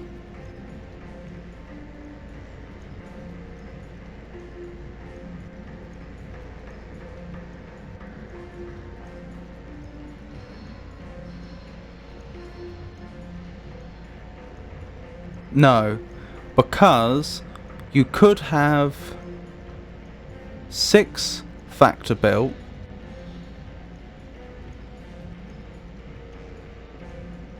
in fact, it wouldn't have to be 6. You could have 5 factor built, 2 that have, say,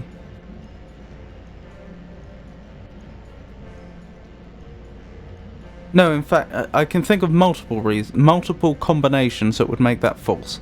One possibility is that supposing the factor built were only multiplex and quad core, 2 each, that would work. But you could also have differing numbers. You could have, for example, 2 quad core, 2 multiplex, and 1 linear type factor built, and then 2 Sternweiler multiplex. So that is just not true, or not known to be true. 3 of the 7 robots were built by Sternweiler. Exactly 2 factor built share the same processor architecture. No, because there could be a 5th factor built which doesn't share the same architecture. 4 of the 7 robots have multiplex processors. No. You don't know that. We know that all of the Sternweilers have multiplex processors, but we don't know anything about the we don't know how many there are. It could be 1 to 3, and we don't know how many of the Factor built have multiplex processors. 5 of the 7 robots were built by Factor. I don't think we know that either.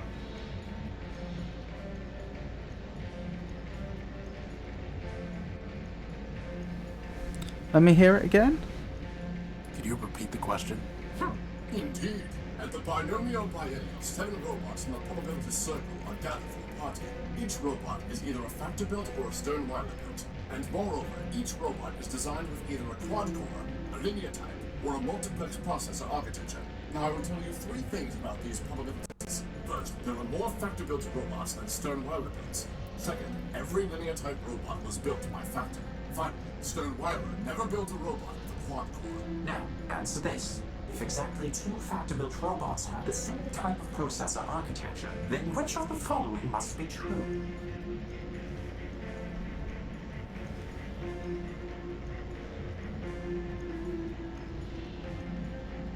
Oh wait, if exactly 2 Factor built share the same processor.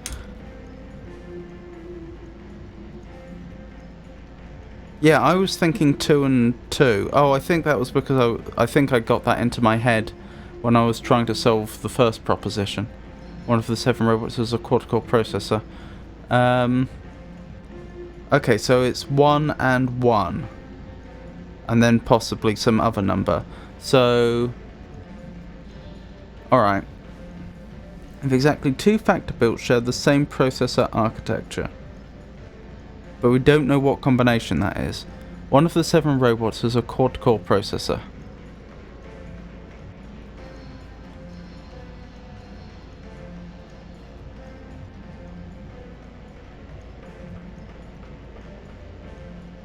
I think that's the true statement, actually.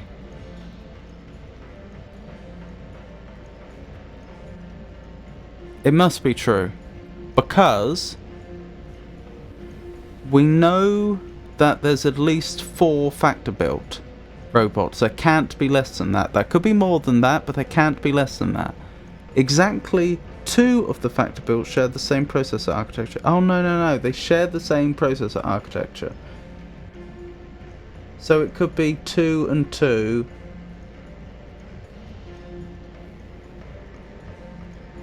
With no quad-core. That would have to be multiplex and linear.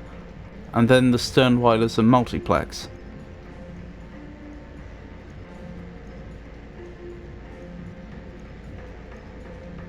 That's where I got confused before, I think.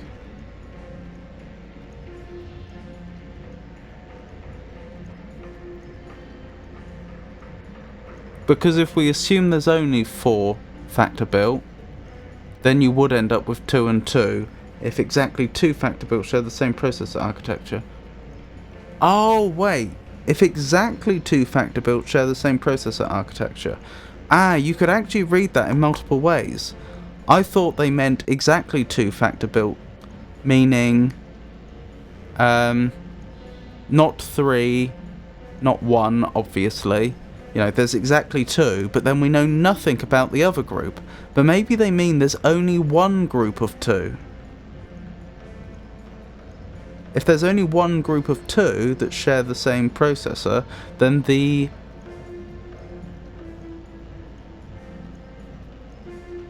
Oh no, there's still 2 ways it could go. Right, so, exactly 2 Factor built share the same processor architecture. Let's assume there's no other groups of 2 among the Factor built. So you could have 2 which have, say, multiplex, and 3 that are linear. And then the remaining 2 would be Sternweiler built that are multiplex. Right, that fulfills the criteria. And there's no quad-core, but equally, 2 of the 7 robots have linear type processors.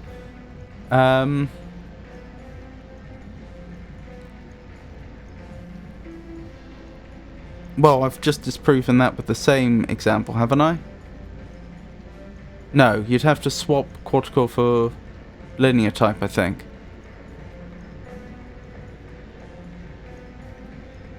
But what I was getting at is you could have a group of, among the factor built, you could have a group of 2 which share the same processor type and a group of 3 that share the same processor type, or you could have a group of 2 that share the same processor type and a group of 1 and another group of 1. So you could have all 3 processor types there, or you could not. So one of the 7 robots has a quad-core processor, you don't know that. 2 of the 7 robots have linear type processors, you don't know that. 3 of the 7 robots were built by Sternweiler. You don't know that, because there could still be just 4... Sorry, there could still be more than 4 factor built. In which case you'd have less than 3 Sternweiler. 4 of the 7 robots have multiplex processors.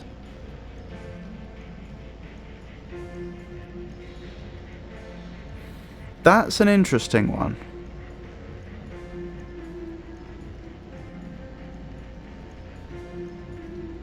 Can I think of a combination where that's not true?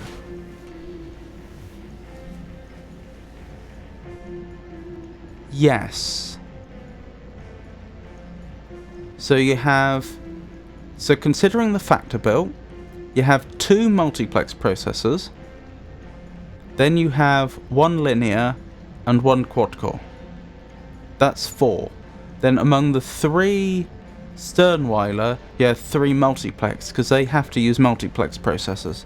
Now you've got 5 multiplex in total, so that doesn't have to be true. 5 of the 7 robots were built by factor.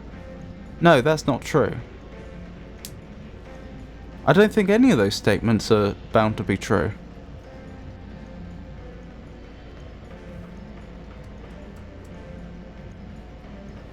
Let's hear it again. Oh, do I want to ask a second time? So, 7 in total. There's more factor built than Sternweiler built. All linear types are factor built. Sternweiler never used quad cores.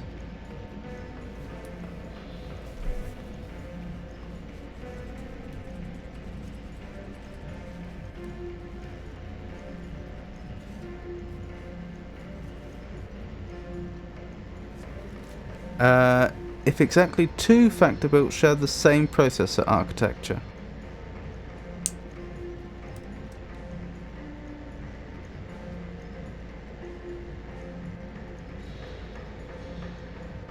Like I say, you could have a group of 2 and 1 and 1, which has a total of, which would create a total of 4 factor built, or you could, for example, have 2 and 3, and that makes 5, or 2 and 4, which makes 6. One of the 7 robots has a quad-core processor. You don't know that. 2 of the 7 robots have linear type processors. You don't know that. 3 of the 7 robots were built by Sternweiler. Hold on. No, let's add an extra assumption here. Let's say all 3 processor types have to be present. You can't have 0, which I don't think need be the case with the way the question was put, but let's assume that's the case.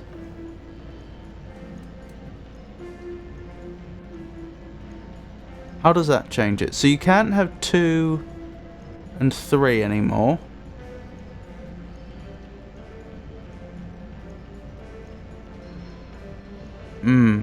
If all 3 processor types have to be present,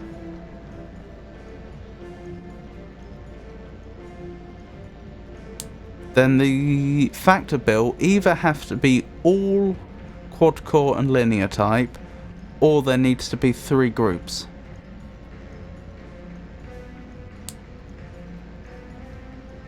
So you could still have 2 and 3. In fact, you could have... That means... You could have 2 and 3, but if you had 2 and 3, it would have to be quad-core and linear types for the factor belt. You could also have 2, 3, 1. These are the group sizes for the factor belts I'm listing. You couldn't have 2, 2, 2.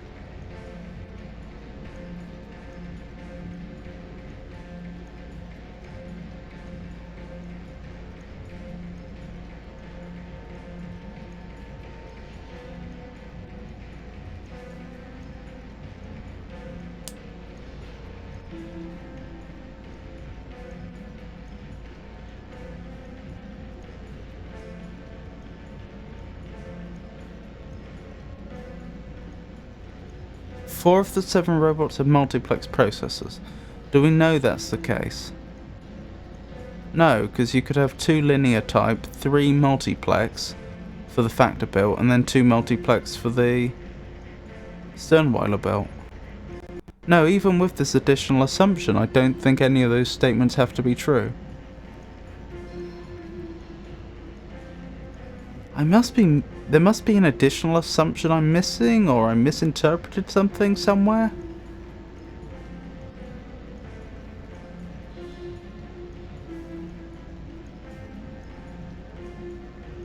If exactly 2 factor belts share the same processor architecture. See, if there were an option here that none of those statements are true, I would take it, but there isn't. If exactly 2 factor belts share the same processor architecture.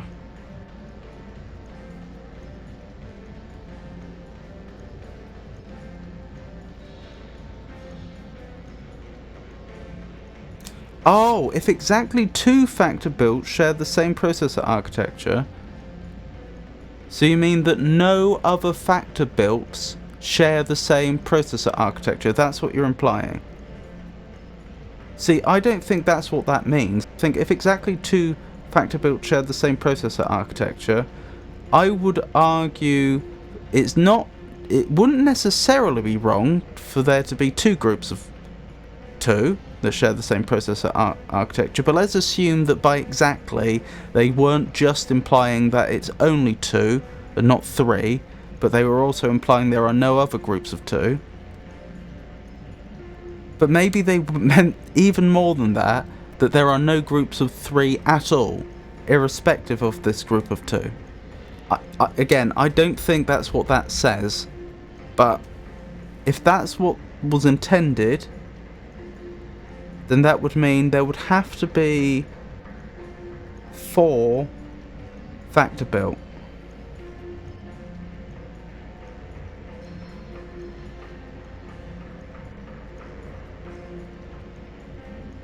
So it'd be 2 on 1 on 1. One of the 7 robots has quad-core processor. No, 2 of them could.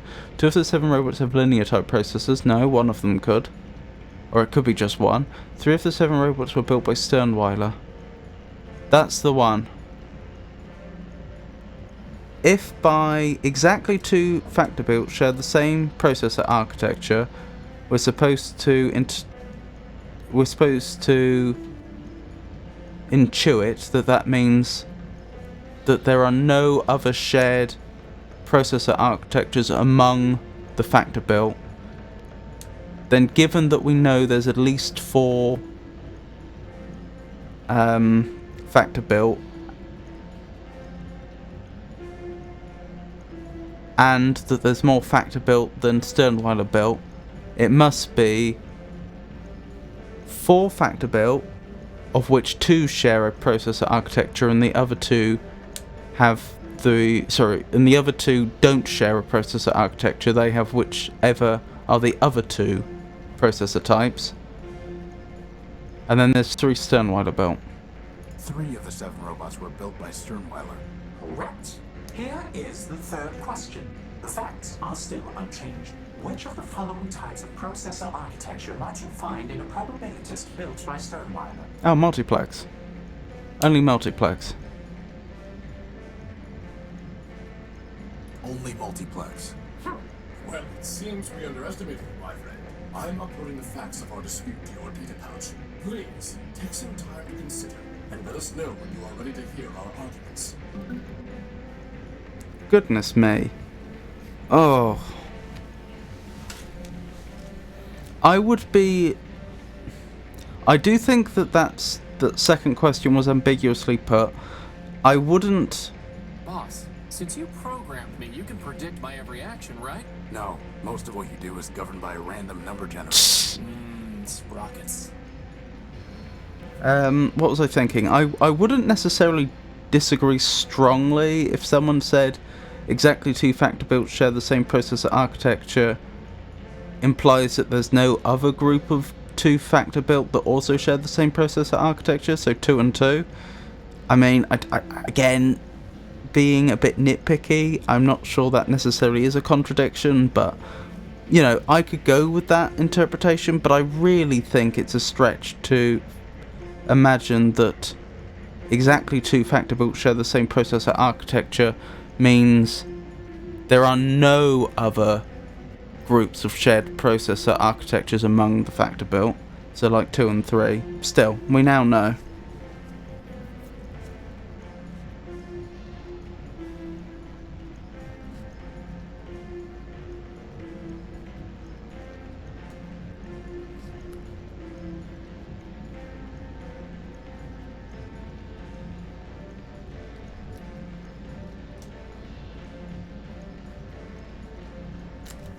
Excellent. Let's have a save there then. Sorry, I was just updating my notes based on having just solved that puzzle. Datapad, you say? Rex lawsuit, designed by Cornelius, assembly by Oswald, concept to completion, greater than 4 years, design time 1 year. Cornelius invented new pneumatic drivetrain. Assembly includes many servos, Waldos, and crankshafts.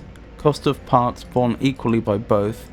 Basic frame incorporates features of public domain model. Cornelius has several other well-known bot designs. Oswald has not built any other bots, but serviced. Factor for years. Alright, let's go through these facts. So they're both claiming... What are they claiming? That the name should be so-and-so built or the other one built? Well, part of that's going to unfortunately come down to cultural considerations that we don't know. We don't know what counts as being built.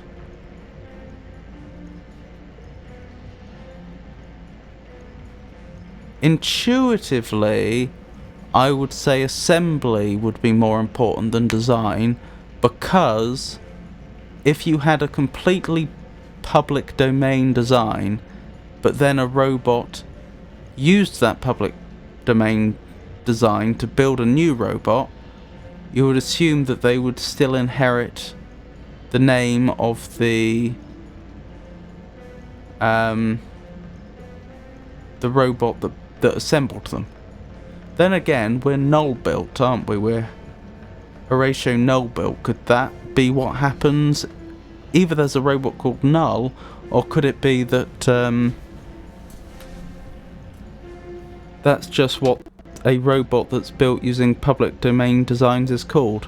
It probably means they don't know who built them. Probably. So designed by Cornelius, assembled by Oswald. So, if for a moment we assume that assembly isn't everything, the fact that the design and the assembly was done by different people is relevant. Concept to completion, greater than 4 years, design time 1 year. Okay, well that only tells us how much time each one spent on it. One person spent 1 year, the other spent 3 presumably, or possibly more if there was some overlap. Since, you know, you could start building the robot before all the designs were completed, potentially. Cornelius invented a new pneumatic drivetrain. I'm not convinced that's relevant. Okay, he invented something new, but I don't see why that would have any relevance to who's said to have built the the robot. I mean, a third party could invent something new, a new component for a robot's construction. You wouldn't assume that they'd automatically then have the right to have the robot named after them. Assembly includes many servos, walders and crankshafts. That seems irrelevant. Cost of parts borne equally by both. Potentially that's relevant. So what would you do if, for example, if a robot was built by one individual but financed by another? Is it the one that paid for it that gets the name? Again, it depends upon their culture, which we don't know, but to be honest, I'm kind of persuaded by that. I mean, that seems fair. The person that bore the cost, or the greatest proportion of the costs, gets a name, you'd have thought.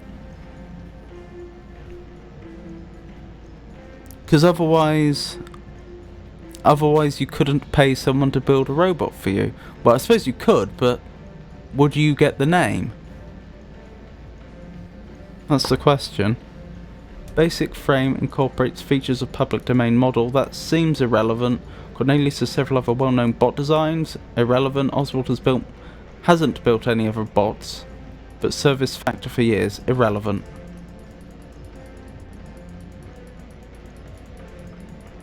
So the only things that seem relevant to me is who did the design, who did the building, what was the relative time of each, and who bore the costs. And which one of those is most relevant? Well, even the amount of time you spent doing one or the other, that only seems relevant to me in terms of as an extension of costs. In the sense that, you know, if one person, I don't know, put £100 into a project, but then you spent a month working on it full time, I think there's a fair argument that you actually put more in. Like, okay, it wasn't money, but even at minimum wage, like a month full time's going to be worth a lot more than £100. So if you consider the value of your time, then that should, when you consider the value of your time, that should be incorporated into the costs, I would argue. That would imply that Cornelius, I think it is, slightly wins out on the balance of costs, because they both put in the same amount of money, but one put in more time.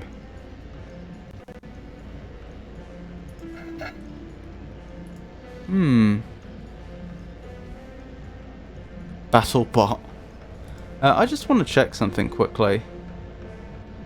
I want to go back to the information kiosk, see if I can get any more information on those two bots, and see if I can get any more information on Null build, or Null.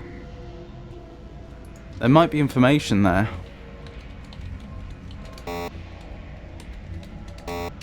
Nothing. Oswald. Cornelius. Nothing. Alright.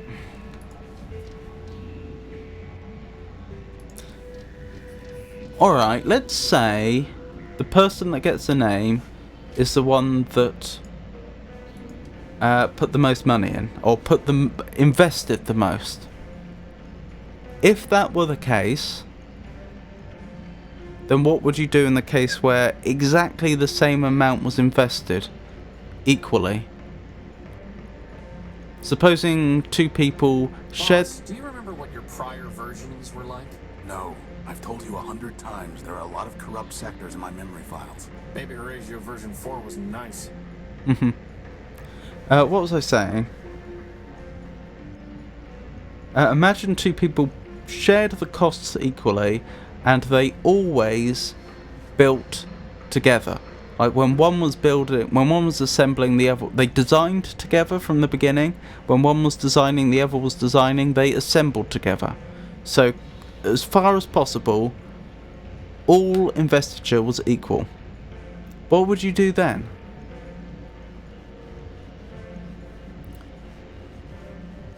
I don't think you could do anything other than name it for both. And if you acknowledge that that is a viable solution,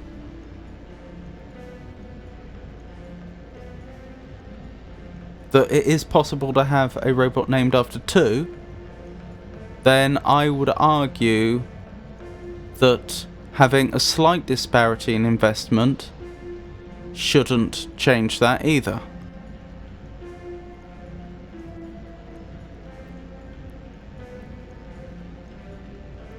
After all, supposing we had the same scenario I just outlined, but there was one day out of, I don't know, 4 years of work where one of them was ill and the other one wasn't, and so one of them put in exactly one more day's work. Is it fair then that the other one loses all rights to the surname? I would say no. That seems unreasonable to me. But then again, in this case, 1 year versus 3 years? But then again, we don't know how much they invested in the parts in terms of money. We don't know how much you would expect to get paid for that sort of work. So we don't know, because it could be, for example, that they're very expensive to build. The parts are very hard to come by. In fact, from the amount of scavenging we've seen, that may well be the case. In which case, it may be that the cost of building a robot in parts vastly exceeds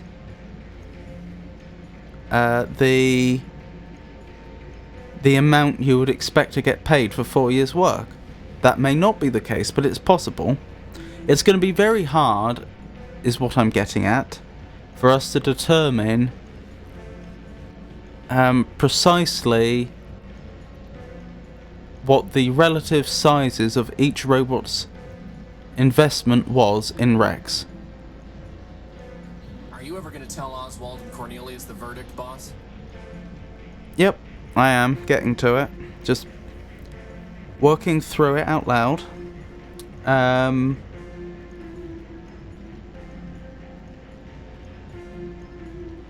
real court could do that. We can't. We don't have the ability to, so far as I'm aware. Perhaps when I speak to them again, I'll be able to... Oh, that's what we're doing. We're trying to settle people's cases so that we're further ahead in line, so that we don't have to wait a week or a month or whatever for the backlog of cases to be cleared. Oh, I see now how this... I don't know why we would want to go to court, other than possibly to have Arbiter overrule Metromind, if we could find Arbiter. But that's what I think we're doing here. Anyway, back to the case. We can't properly size up the magnitude of each robot's investment in Rex. But I think it's fair to say they both invested heavily. So without knowing the culture that surrounds surnames in this world, I think the fairest resolution would be for them to be... for the Rex to share both names.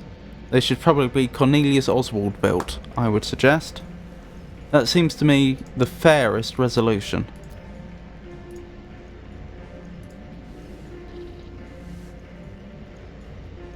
I'm ready to hear your arguments. I'm ready to hear your arguments. Excellent, excellent. My dear friend, this is not a difficult case. In the Primordium it was once said, 10 people have 10 ideas, and 20 idle hands. Wise Horatio. Long years have passed, but the principle remains true. Did Cornelius have the idea for my beloved Rex? I concede he did. But who built him with his own claws and tools? Who hammered and soldered and wired Rex? That would be my humble self. Wise Horatio, a robot's fabronymic has the suffix built, not designed. And Rex is Oswald built, no matter who designed him. Okay. He makes a good case, boss. What about you, Cornelius? If you're so smart, you can figure this out for yourself. The question isn't what built Rex, but who built him. You little friend there is named Hammer-built or Plasma Torch-built. You call him Horatio-built. Every robot uses tools to build. Oswald was merely a tool with tools. My vision was the creative force, and if you disagree, then you can go and rust in the rain. What do you think, boss? Who gets to take credit? Oswald Cornelius, Factor or no one? The only argument for Factor that I can think of would be because Factor originally built those two.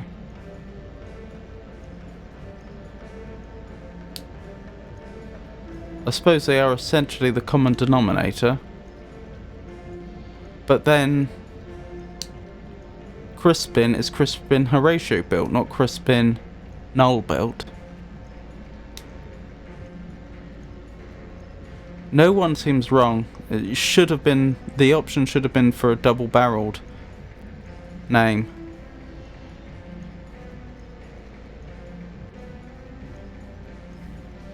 Oh, this is annoying. Well, we can ignore 3. It's between Oswald Cornelius and no one. I find Oswald's argument more persuasive of the two.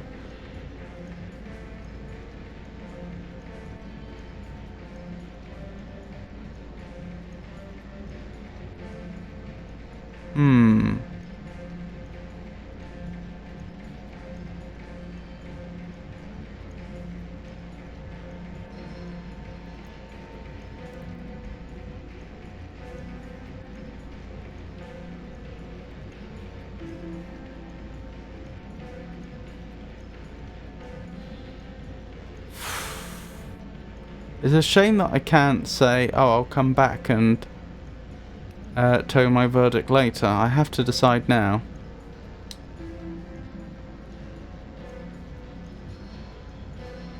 They bore the costs equally. I think... Oh, game, why are you doing this?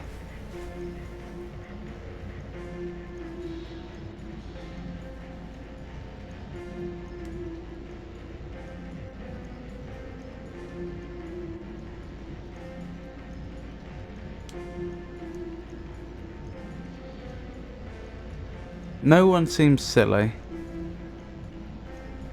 The only argument towards no one is, in a sense, it's fair. I suppose, I was going to say it's fair, it's more equally unfair than fair. It doesn't show favoritism.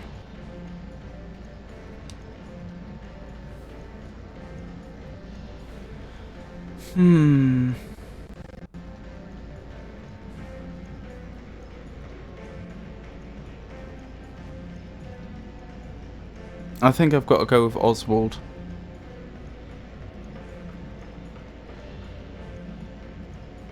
Because after all, if someone were to find their plans for Rex and build another robot like Rex themselves, even if they didn't have permission to use that design, I still think they would be named after the person that built them, not the person that designed them. Oswald is right. He's the one who actually built Rex. Anyone can come up with a plan, but it takes years of dedication to see it through. That's not the point. Rex Oswald built is his name. Outrageous! Not at all, Cornelius. Horatio is most sensible indeed. To rust with both you thieves!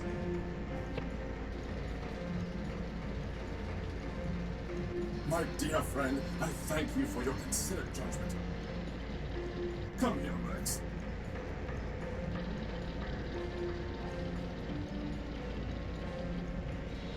I still think it should have been a double-barreled name. Hello? Hello? I don't think it can hear you, boss. Interesting. Excuse me. Sir, my apologies, sir. 187th Legion built. Surly Company, reporting. Horatio Nobel, version 5. A pleasure. Horatio Null-built, sir? Never heard of any service bot with that designation. Still, it's good to see another Urbanian, sir. After things got foobarred back home, I figured Surly Company was all that was left. Urbanian? What are you talking about? The sod. Finally meet a friendly and he's as cracked as Primer. No offense, sir, just hoped... Well, never mind that. How can I assist you, sir? Surly Company? Albania? Surly Company. Urbanian. Urbanian.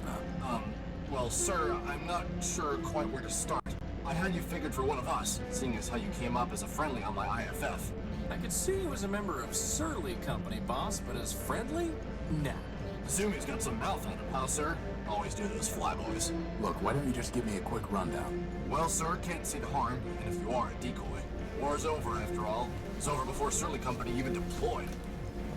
See, we're Urbanian robots.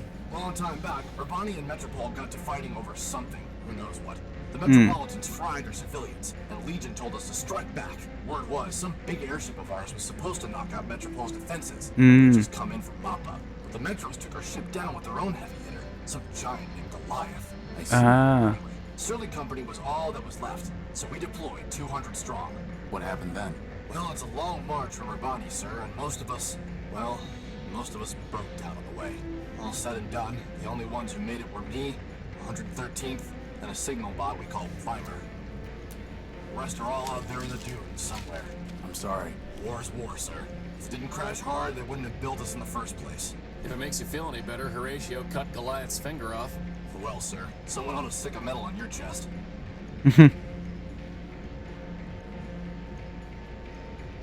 So there's 113th and Primer, and we don't know this one's name, I don't think. He did introduce himself, didn't he? I just didn't write it down.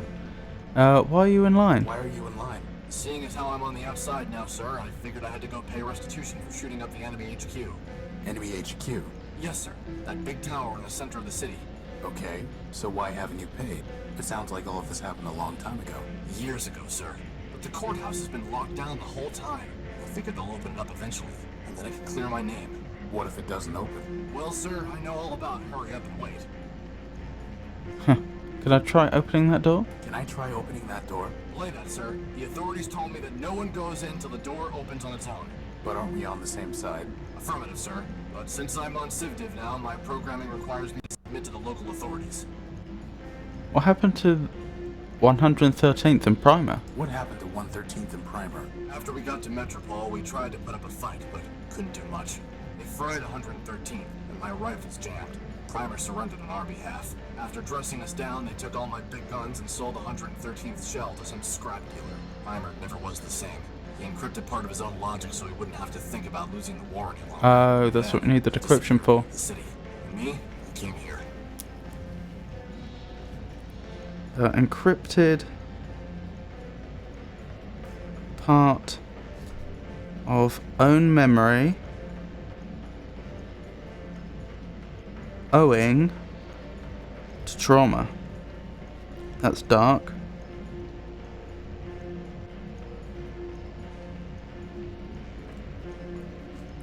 Uh, 113th died in battle.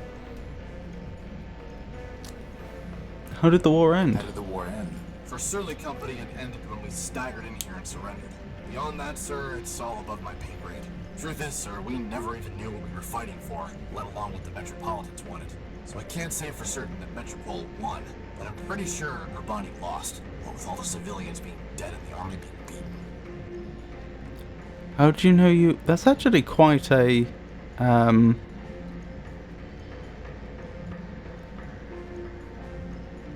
quite an insightful point. How do you know you even have to pay something? The fact that Metropol may not have got what they wanted out of the war. How do you know you even have to pay something? This seems logical, sir. What if I could pay your fine for you, or get it cancelled? Well, sir, then I'd be much obliged. I'd probably just leave town. Can't say that I'd much like being in enemy territory. And how are we gonna do that, boss? Good question. Figure something out. Goodbye. Over and out, sir.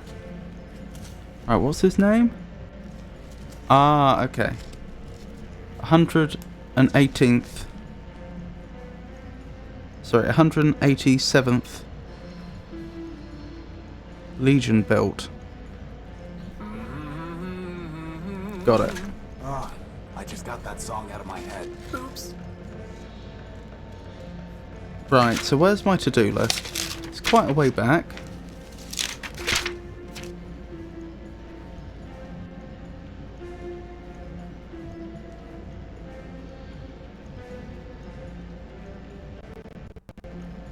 Uh, 187th. Pay 187th's fine.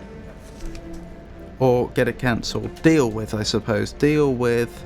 Handle 187th's fine. That's on the to-do list now.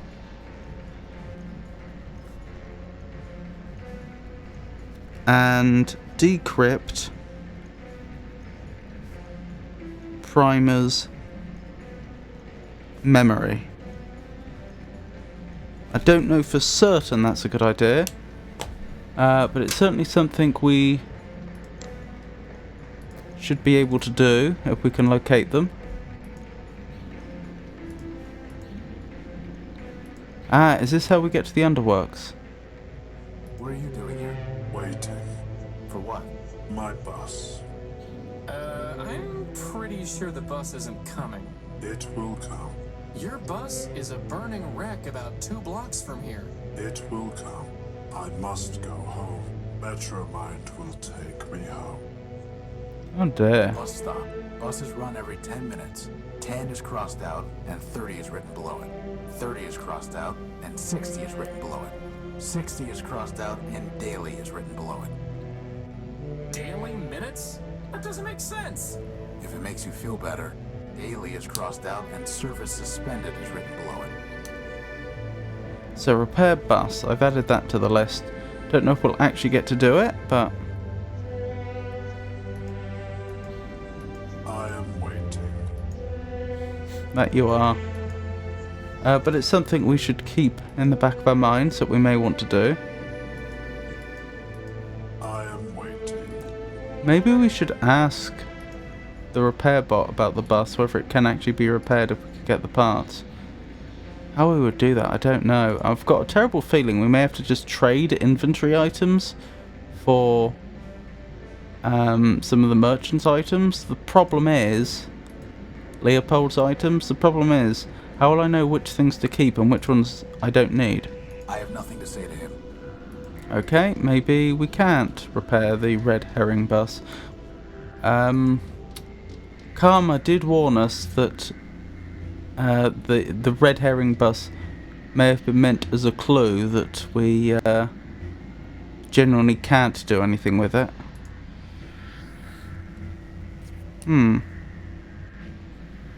So let's see, what were we hoping to do? Recover gospel from underworks, recover power core, acquire ticket home, safely dispose of cable. We've done that, so I can cross that off. Get into tower, 16-digit code, handle 187th fine, decrypt Primer's memory and repair bus ? It's too heavy. I wonder if that's how I'd get to the underworks. Through some sort of sewer system. Do you have an entry on fines? Or fine? 187? 7th? Nope. Let's try using the plasma torch, see if we can...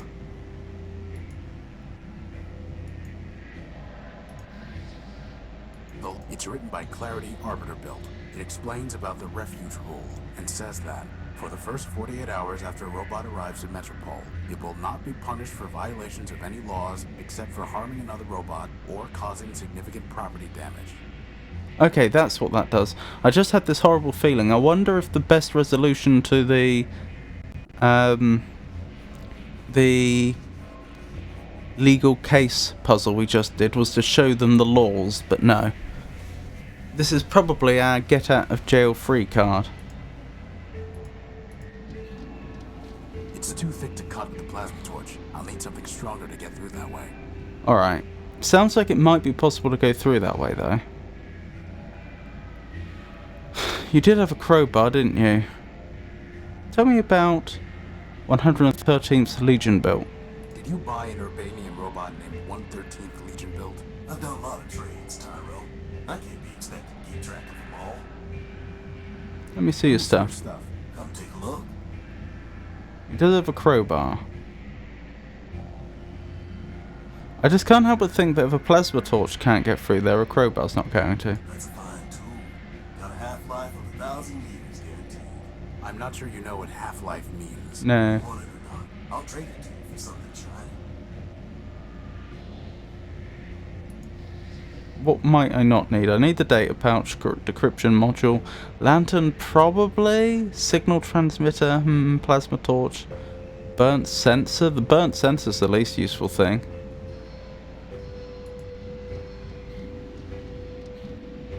It has occurred to me that if he's bartering, in theory I could always barter back for anything I needed. In theory. But that assumes that he doesn't actually... It's far too high to try climbing. That his inventory doesn't actually change between accesses. I mean, I know it hasn't yet. But, you know, there is a danger I barter something with him, and then I never see it again. I can't see anything to do with it. Anyone home? I wonder. I feel like there must be something else we can do here, which I'm...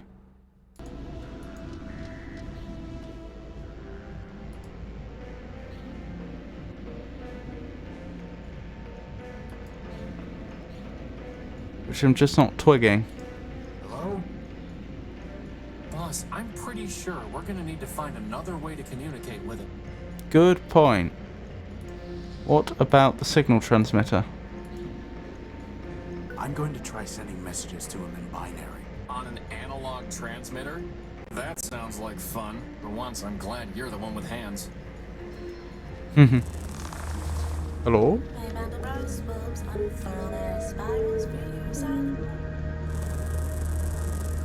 Silent one, you're the one who doesn't speak. Shh. You do not join the harmony. I sing alone. Who are you? I am one part of great friend. To your kind, I will be known as Gimbal, built by Labrador of Sovitas. Oh, that's one of the cities. What was that? Gimbal?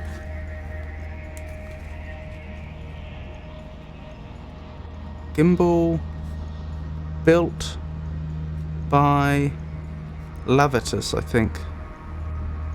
They said. Civitas? The choir is silent. Burning ship has been extinguished. Strange tractors trapped no more. I alone sing the function. Why are you in line? When I came to this silent city, I looked for others to join the harmony. Leopold, built by Steeple, told me that he had a device that would sing with me. In exchange, I traded my secondary motor. The one he sold me does not sing. Can I see it? Yeah. It's a record. That still doesn't explain why you're here. Leopold tricked me, and he will not return my motor. I will sue him and force him to return. You have lawsuits in the Great Fractal? Infinite lawsuits, Silent One. Infinite lawsuits. So it sounds like they were some sort of hive mind originally. Well, I presume the reason they don't speak is because they're speaking all the time. It's just they're not using sound waves. Alright, well that's another thing to add to the list. Recover the motor.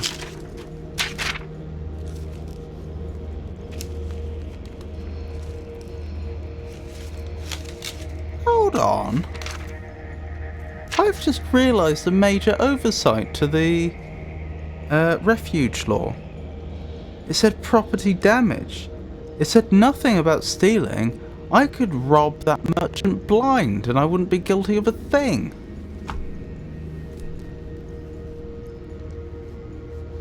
Return Gimbal's motor. Why don't you speak? I sing with all my voices. You hear only one. Goodbye. May Sipinski's carpet ease your footsteps. Sipinski's.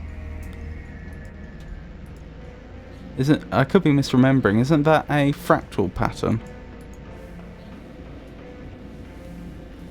I'm gonna double check.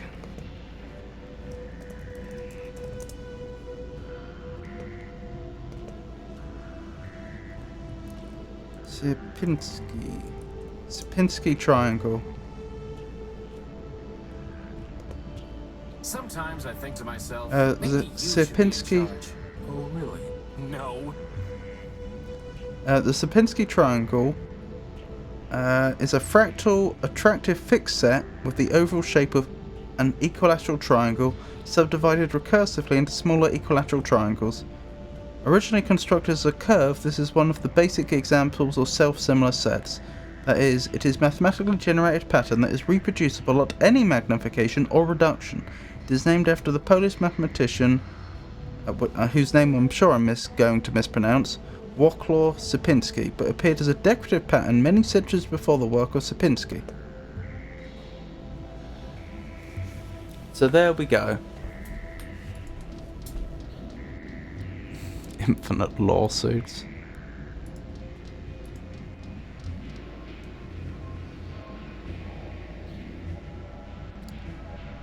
You need to give back Gimbal's motor. You need to give Gimbal back his motor, Leopold. All trades are final, Tyrell.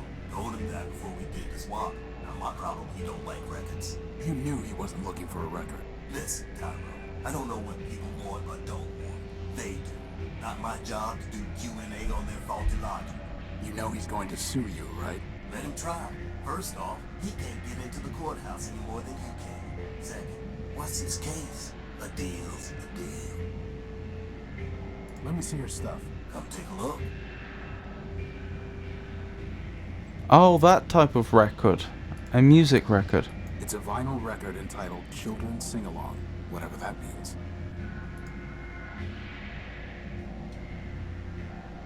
Find me a bigger motor, and this one is yours. This is a Sterling Air motor. Would it help me fly? Nope. Then we don't need it. Oh, okay, I should probably add this to my list of the items. Their descriptions. That's a water jet. Scavenger brought it in from the dunes. I traded for a gek. A what? Never mind. We don't need water, let alone a water chip.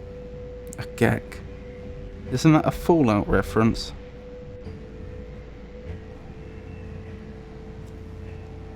Pretty sure.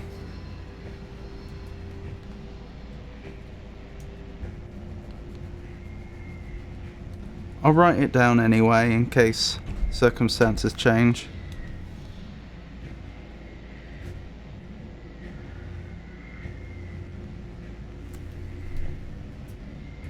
Now that's a nice one. It's called a memory access device. Lets you pull memories out of just about anything. What do you want for it? Got a customer looking for something real antique and fancy. Find me that, you got yourself a deal. For fancy antique. Okay, so the way this bartering works is they're after specific things, not just anything in our inventory. That's good, so we shouldn't be able to soft lock ourselves. That old boy is a plug boy. I know what it is. Well, okay then. Bring me something that'll cover her face and it's yours. Good idea, Leopold. You'd look much better with a mask. Watch yourself, Bessie. Anyway, we don't have time to go around building circuit boards. Famous last words, boss. That servo unit is hopelessly broken. It just needs a little fixing up, Tyrone. I don't think so. Broken. I'll trade it to you for something shiny.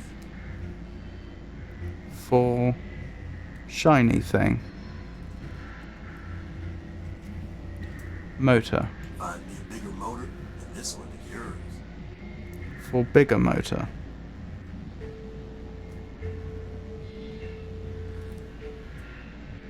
Boss, is Is that another battery? Looks like it. Finest AA battery you'll ever see. Mm-hmm. May as well call it AAA. It's so fine. Wow, that would have been useful to have before I went rummaging around a pile of tires in the junk pile. Now, not so much. Not useful.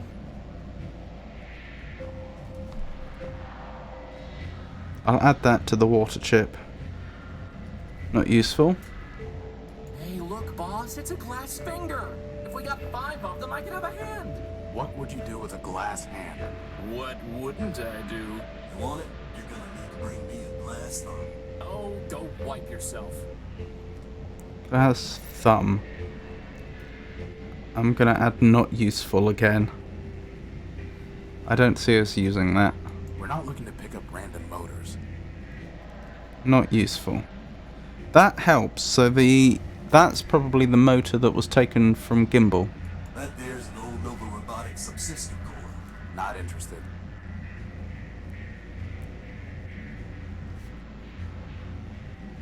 Not useful. Right, what else do we have? This here's a tape measure. Ooh, get it, boss, get it. Why do we need a tape measure? So I can finally determine my circumference. Tyro, I'm gonna do us all a favor and not trade you this one. Not tradable.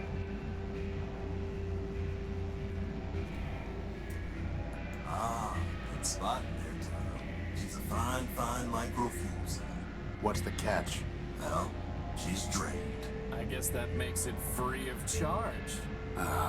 We'll pass. Not useful. I should add that it's drained in my notes.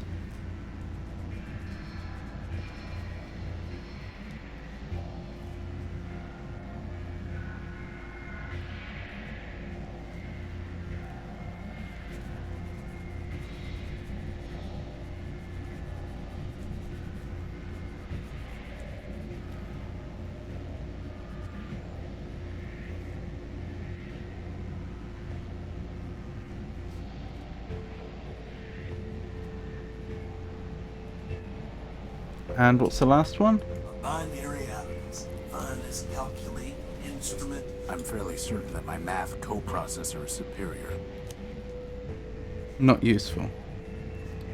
Right, which ones might be useful? So we have this one. We have, that's the memory access device. The plug board, potentially. The crowbar. The motor.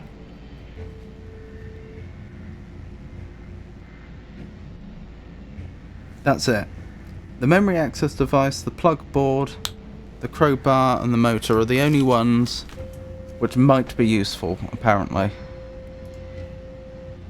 Noted. I still feel like we're a bit stuck till we find our way to the underworks. Maybe we trade the... Do we have anything at inventory we can trade for the crowbar so we can try and open that manhole cover? I'll trade it. The entire thing is fried. Actually, wait a minute. The crystal and plug are still intact. Well, hey. Please, for the love of RAM and ROM, tell me we are not going to build a third energy sensor. I hope not. Here you go. A nice shiny crystal. And one heavy iron crowbar for you. Why does that not seem like a great deal? No, it doesn't seem like a great deal, does it? Still. That's what we agreed to. Let me see your thumb too. Is the crystal there? No. Crystal's gone. Well, let's hope I didn't make a mistake. It would be harsh for the developers to punish me for that, to be fair, since, you know, I couldn't have known at this stage. Yes! I think we're going to the underworks. Blimey. There's no way I can reach that. Oh, those do look like cars, don't they? Piled on top of each other. And more back there. They look like they've been stripped of usable parts. I think this is the first time we've seen anything. Oh, hello. That might be the 113th, I think? I've forgotten what type of robot Primer was. Well, let's find out, shall we? Submersibles? They're much too quick to catch. And even if I could, what would I do with one? Deactivate it and give it to Metromind as a warning? So by submersibles, I assume they mean fish. And I can't see one up close to make sure they are robotic. But why would someone make a load of robotic fish? That implies that not all life has been wiped out. But the robots are under the impression that all things that are animate are robots. Interesting. Oh, hi. Oh, hey. Now look what I see. The wings of Urbani and his little trainee. Why is everyone we meet crazy? Crazy, he says. Oh my, oh dear. I assure you, my comrades, there's nothing to fear. Just little lost me, your brother knight errant.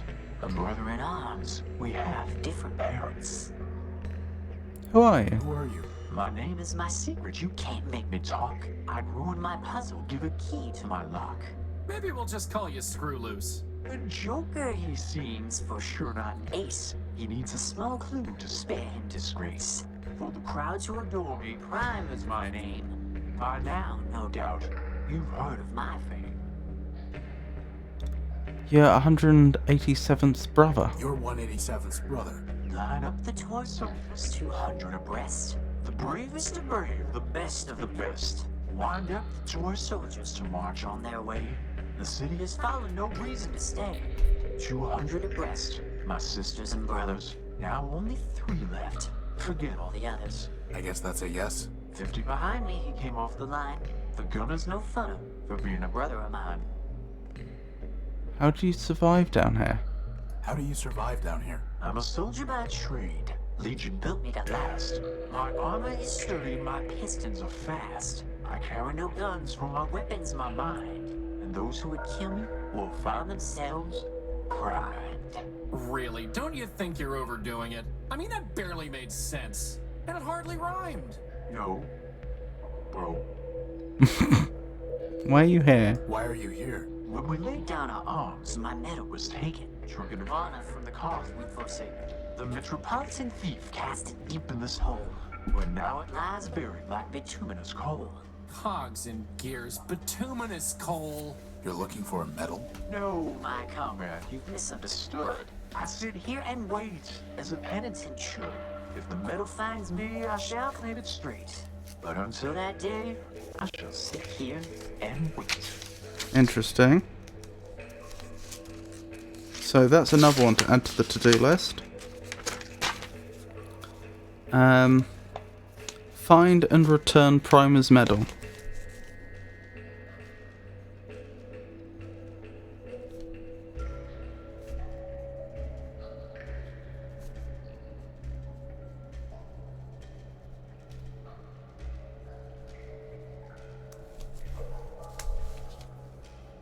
Why Primer? Why Primer? There's nothing so gorgeous, flawless, or fine as the perfectly indivisible numbers of prime. Consider this list 2 to 199.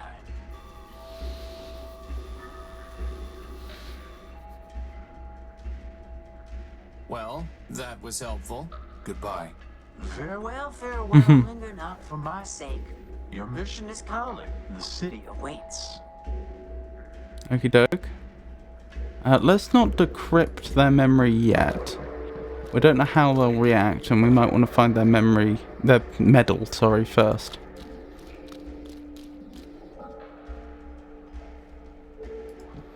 Interesting. I can't reach it from here. It's a huge crane. Crispin, could you do something with the crane? I don't Okay. I can't possibly read. Interesting. I wonder what we're supposed to do over here. Oh wait, Crispin can use the keypad. Crispin, can you try typing something into that keypad? If by typing you mean ramming my face, then yes, boss, I suppose I can.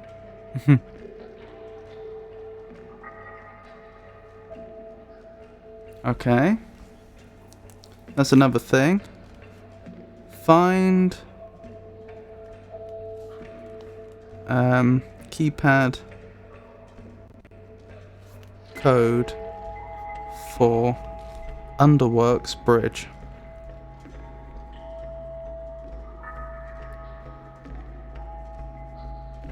Noted. 3 digits, only 3. Okay.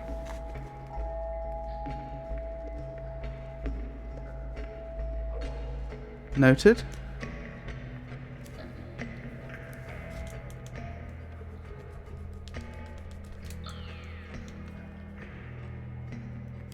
Of course, I don't really know why we would want to go over there yet. There's a crane over there, but so what?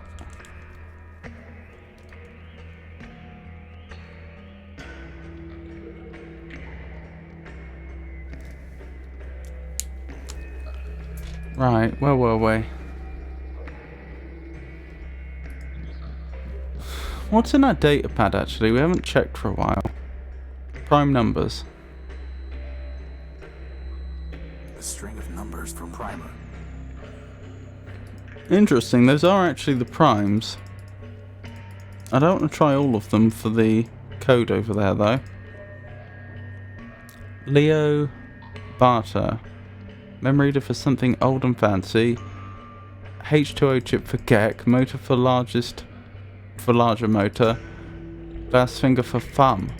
So those are the ones the game noted. That's interesting. Waiting to pay fine for shooting door to big tower. Albanian, Insurley Company. 200 bots. Only 187 and 113 and Primer survived. Primer came off 50 spots before 187. Oh, then they're 137. They must be, mustn't they? Which I think is a prime number.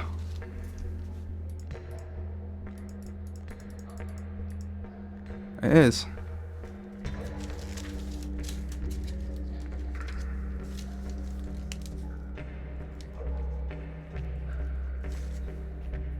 Let's try that for the code then.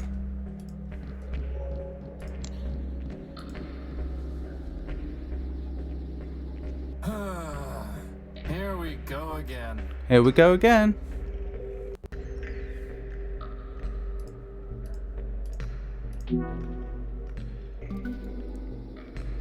Did that work? It was green. Well, hey.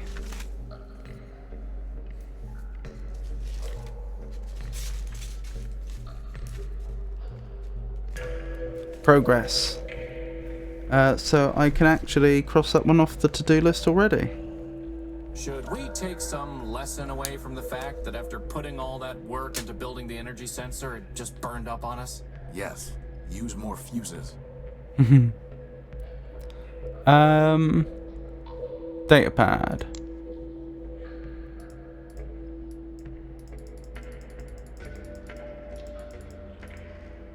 Rex lawsuit. Well, we've already done this one, haven't we?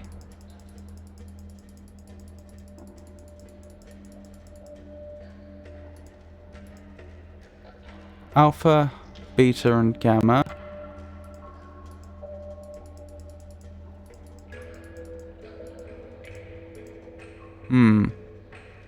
Well, anyway. That was in the previous area. Are these heads? Did you hear something? Cycles? Boss, do you see those things? I've got a bad feeling about this, boss. Crispin on the count of 3. 1.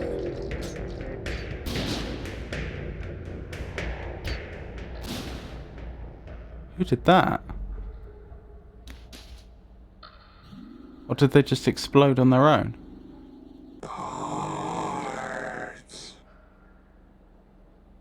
I am Clarity Arbiter built. Version 2. Law Clerk to Arbiter, Judge of Metropole. This We is found my her. home. Now, if you will excuse me a moment.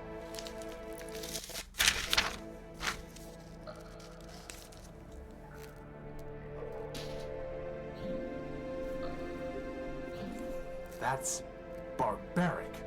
Civilization is defined by law, and this is lawful. As enemies of the city, they forfeited their components. I have merely exercised my right of plunder. That sounds familiar. Whether it's legal or not, it's grotesque. You have a strange way of saying thank you. Thank you. I'm Horatio Nobuild, version 5. And I'm Crispin Horatio built, version 1. Welcome, Horatio. Crispin, what brings you to the Underworks? Get help from a new friend. Machina ex Machina. Machine from the machine. What were those things? What were those things? They are shells. Robots who traded their processors and memory to Metromind in exchange for energy and repairs. Now mindless, they still scavenge parts to trade with her. Those were the last of them, right? Hardly. Metromind now has more efficient ways to accumulate processor power, but she left hundreds of shells in the Underworks. Is there any way to save them? That question is irrelevant. They lived profligate lives, and when they had squandered their resources, chose to become thieves and destroyers. Punishment, not clemency, is what justice requires. You said you were a law clerk. You said you were a law clerk. What does that mean? My sister Charity and I were built to advise Arbiter Manbuilt, who administers Metropole's court. Charity sees everything through the lens of mercy. For me, the law is clear, a matter of ones and zeros, Right. unclouded by preference or sentiment. Law without mercy, huh? How does that even work? Perfectly. It is the opposite approach that fails. Mercy is malware. Once infected with it, justice becomes slow and unpredictable. In time, the system itself must be discarded. Only my vigilance protected Arbiter from this taint, but he has been without me for a long time. What? Where? Why are you taking their heads? Why are you taking their heads? I am giving fair warning. 2 other shells? No, they lack the capacity for fear. The heads are for a robot named Scraper Sternweiler built. You really think a bunch of rusty boxes will scare him off? No, I do not want to scare him. I want to warn him. When he ignores that warning, I can destroy him lawfully and without guilt. Boss, she's kind of exciting my electrons. Interesting. So Scraper is Sternweiler built. Did we know that already? I'm not sure we did.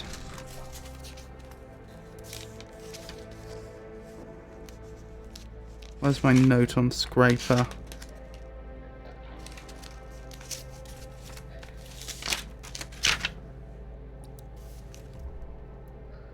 We did know that.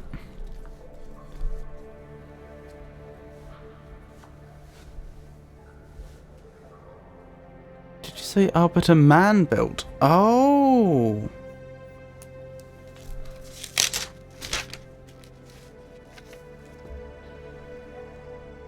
So that would go against the... what's the word? Ideology of progress. If Arbiter was man-built. Right, where's my notes on...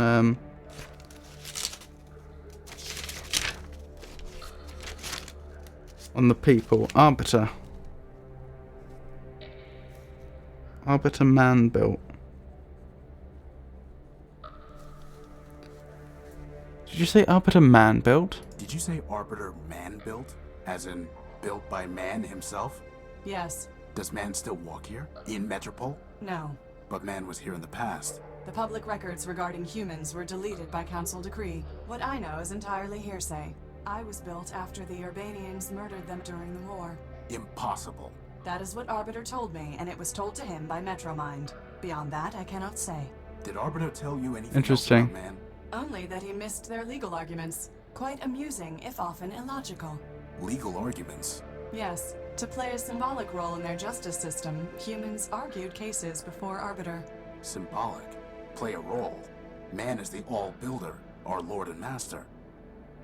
It is possible that the man you worship is not the humans in my records. All I know is hearsay.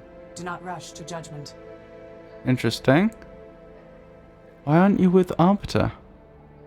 Why aren't you with Arbiter? Arbiter sent me away. I don't know why. The evidence suggests he viewed my sister Charity's advice as superior. What do you mean?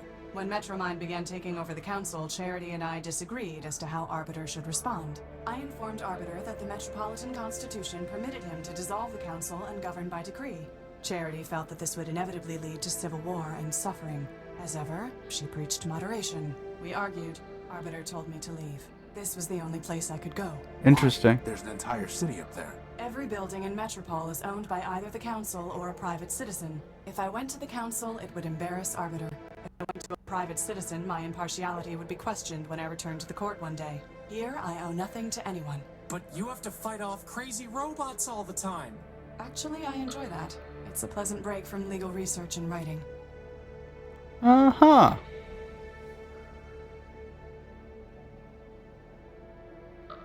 So if she stayed with a private citizen, she thinks it would make her... it should be seen as biased. Interesting. So she's not allowed, presumably, any relationship whatsoever with any private citizen? How can I cancel 187th's fine? There's a robot named 187th Legion built waiting at the courthouse. He says he has to pay a fine for damaging city property. Is there any way to cancel the fine or pay it without standing in line? I do not provide assistance to robots who attacked this city, nor do I help criminals avoid paying their debts. Right, but that wasn't the question. I'd like to report a theft. I'd like to report a theft. My power core was stolen by a big robot. Big claws, shoots lasers, talks like this. He came aboard the crashed ship I was living in, attacked me, and stole the core. Took it. Excuse me? Whether the taking was a theft is a legal determination. Please do not characterize the evidence. It was my power core. He shot me, and he stole it. I know the robot you describe. His name is Scraper Sternweiler Built, and he is the servant of Metromind Manbuilt, a member of the council that governs this city. I have no fondness for Metromind, but I must be impartial in considering your claim. Tell me, did Scraper say anything before he took your power core? Before he stole my power core, he said something like, enemy, forfeit, plunder. I see. What, are those words override commands to turn off law and order? They are legal concepts, Horatio. If Scraper's characterization is correct, then he did not steal your power core. He took lawful possession of it. He shot me, and he stole it. Calm down, boss. This occurred inside the city. No, in the dunes. I see. In a crashed airship. Yes, I said that already. I appreciate your report, Horatio Nullbuilt. You have presented a credible claim that Scraper Sternweiler Built, no doubt acting at Metromind's direction, took your power core. Beyond that, however, there is not even probable cause to arrest, let alone evidence to convict Scraper. First, the dunes are outside the ordinary jurisdiction of metropolitan law. Second, a crashed ship in the dunes is likely a relic of the War of the Four Cities. If so, your ship was forfeit enemy property, legally subject to plunder by the council. Scraper, acting as an agent of a council member, would be within his rights to seize it. Nevertheless, I would advise you to bring your case before Arbiter for further examination. How can I see Arbiter? How can I see Arbiter? Anyone can petition him.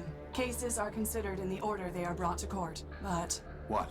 I met a scavenger who told me that the courthouse was sealed and that Arbiter was no longer hearing cases. But that cannot be true. The Metropolitan Constitution requires him to resolve all cases and controversies. He would not fail in that duty. Sounds like he already has. Nonsense. Not even Charity could persuade him to abandon his obligations. Still, I did not detect any falsehood, evasion, or omission in the scavenger's statement, so perhaps the courthouse has been locked for some other reason. If so, it may be that Arbiter is trying to contact me, but cannot. Maybe he is already calling me home. Horatio, I have a request of you. You are under no obligation to perform it, and I will be under no obligation to you, even if you do. Do you understand? I don't even know what you're asking me to do. Talk to Arbiter. Ask him if I can return. Tell him that I await his summons. That's it? Believe me, we've had to do a lot worse than that. Like this one time we chased this crazy partial named Gamma. Of course we'll help. But how do we even get into the courthouse? This will get you inside. Oh, wonderful. Thanks. I must thank you, Horatio. Clarity, you saved our lives. Compared to that, running an errand is nothing. The law obligated me to save you, Horatio.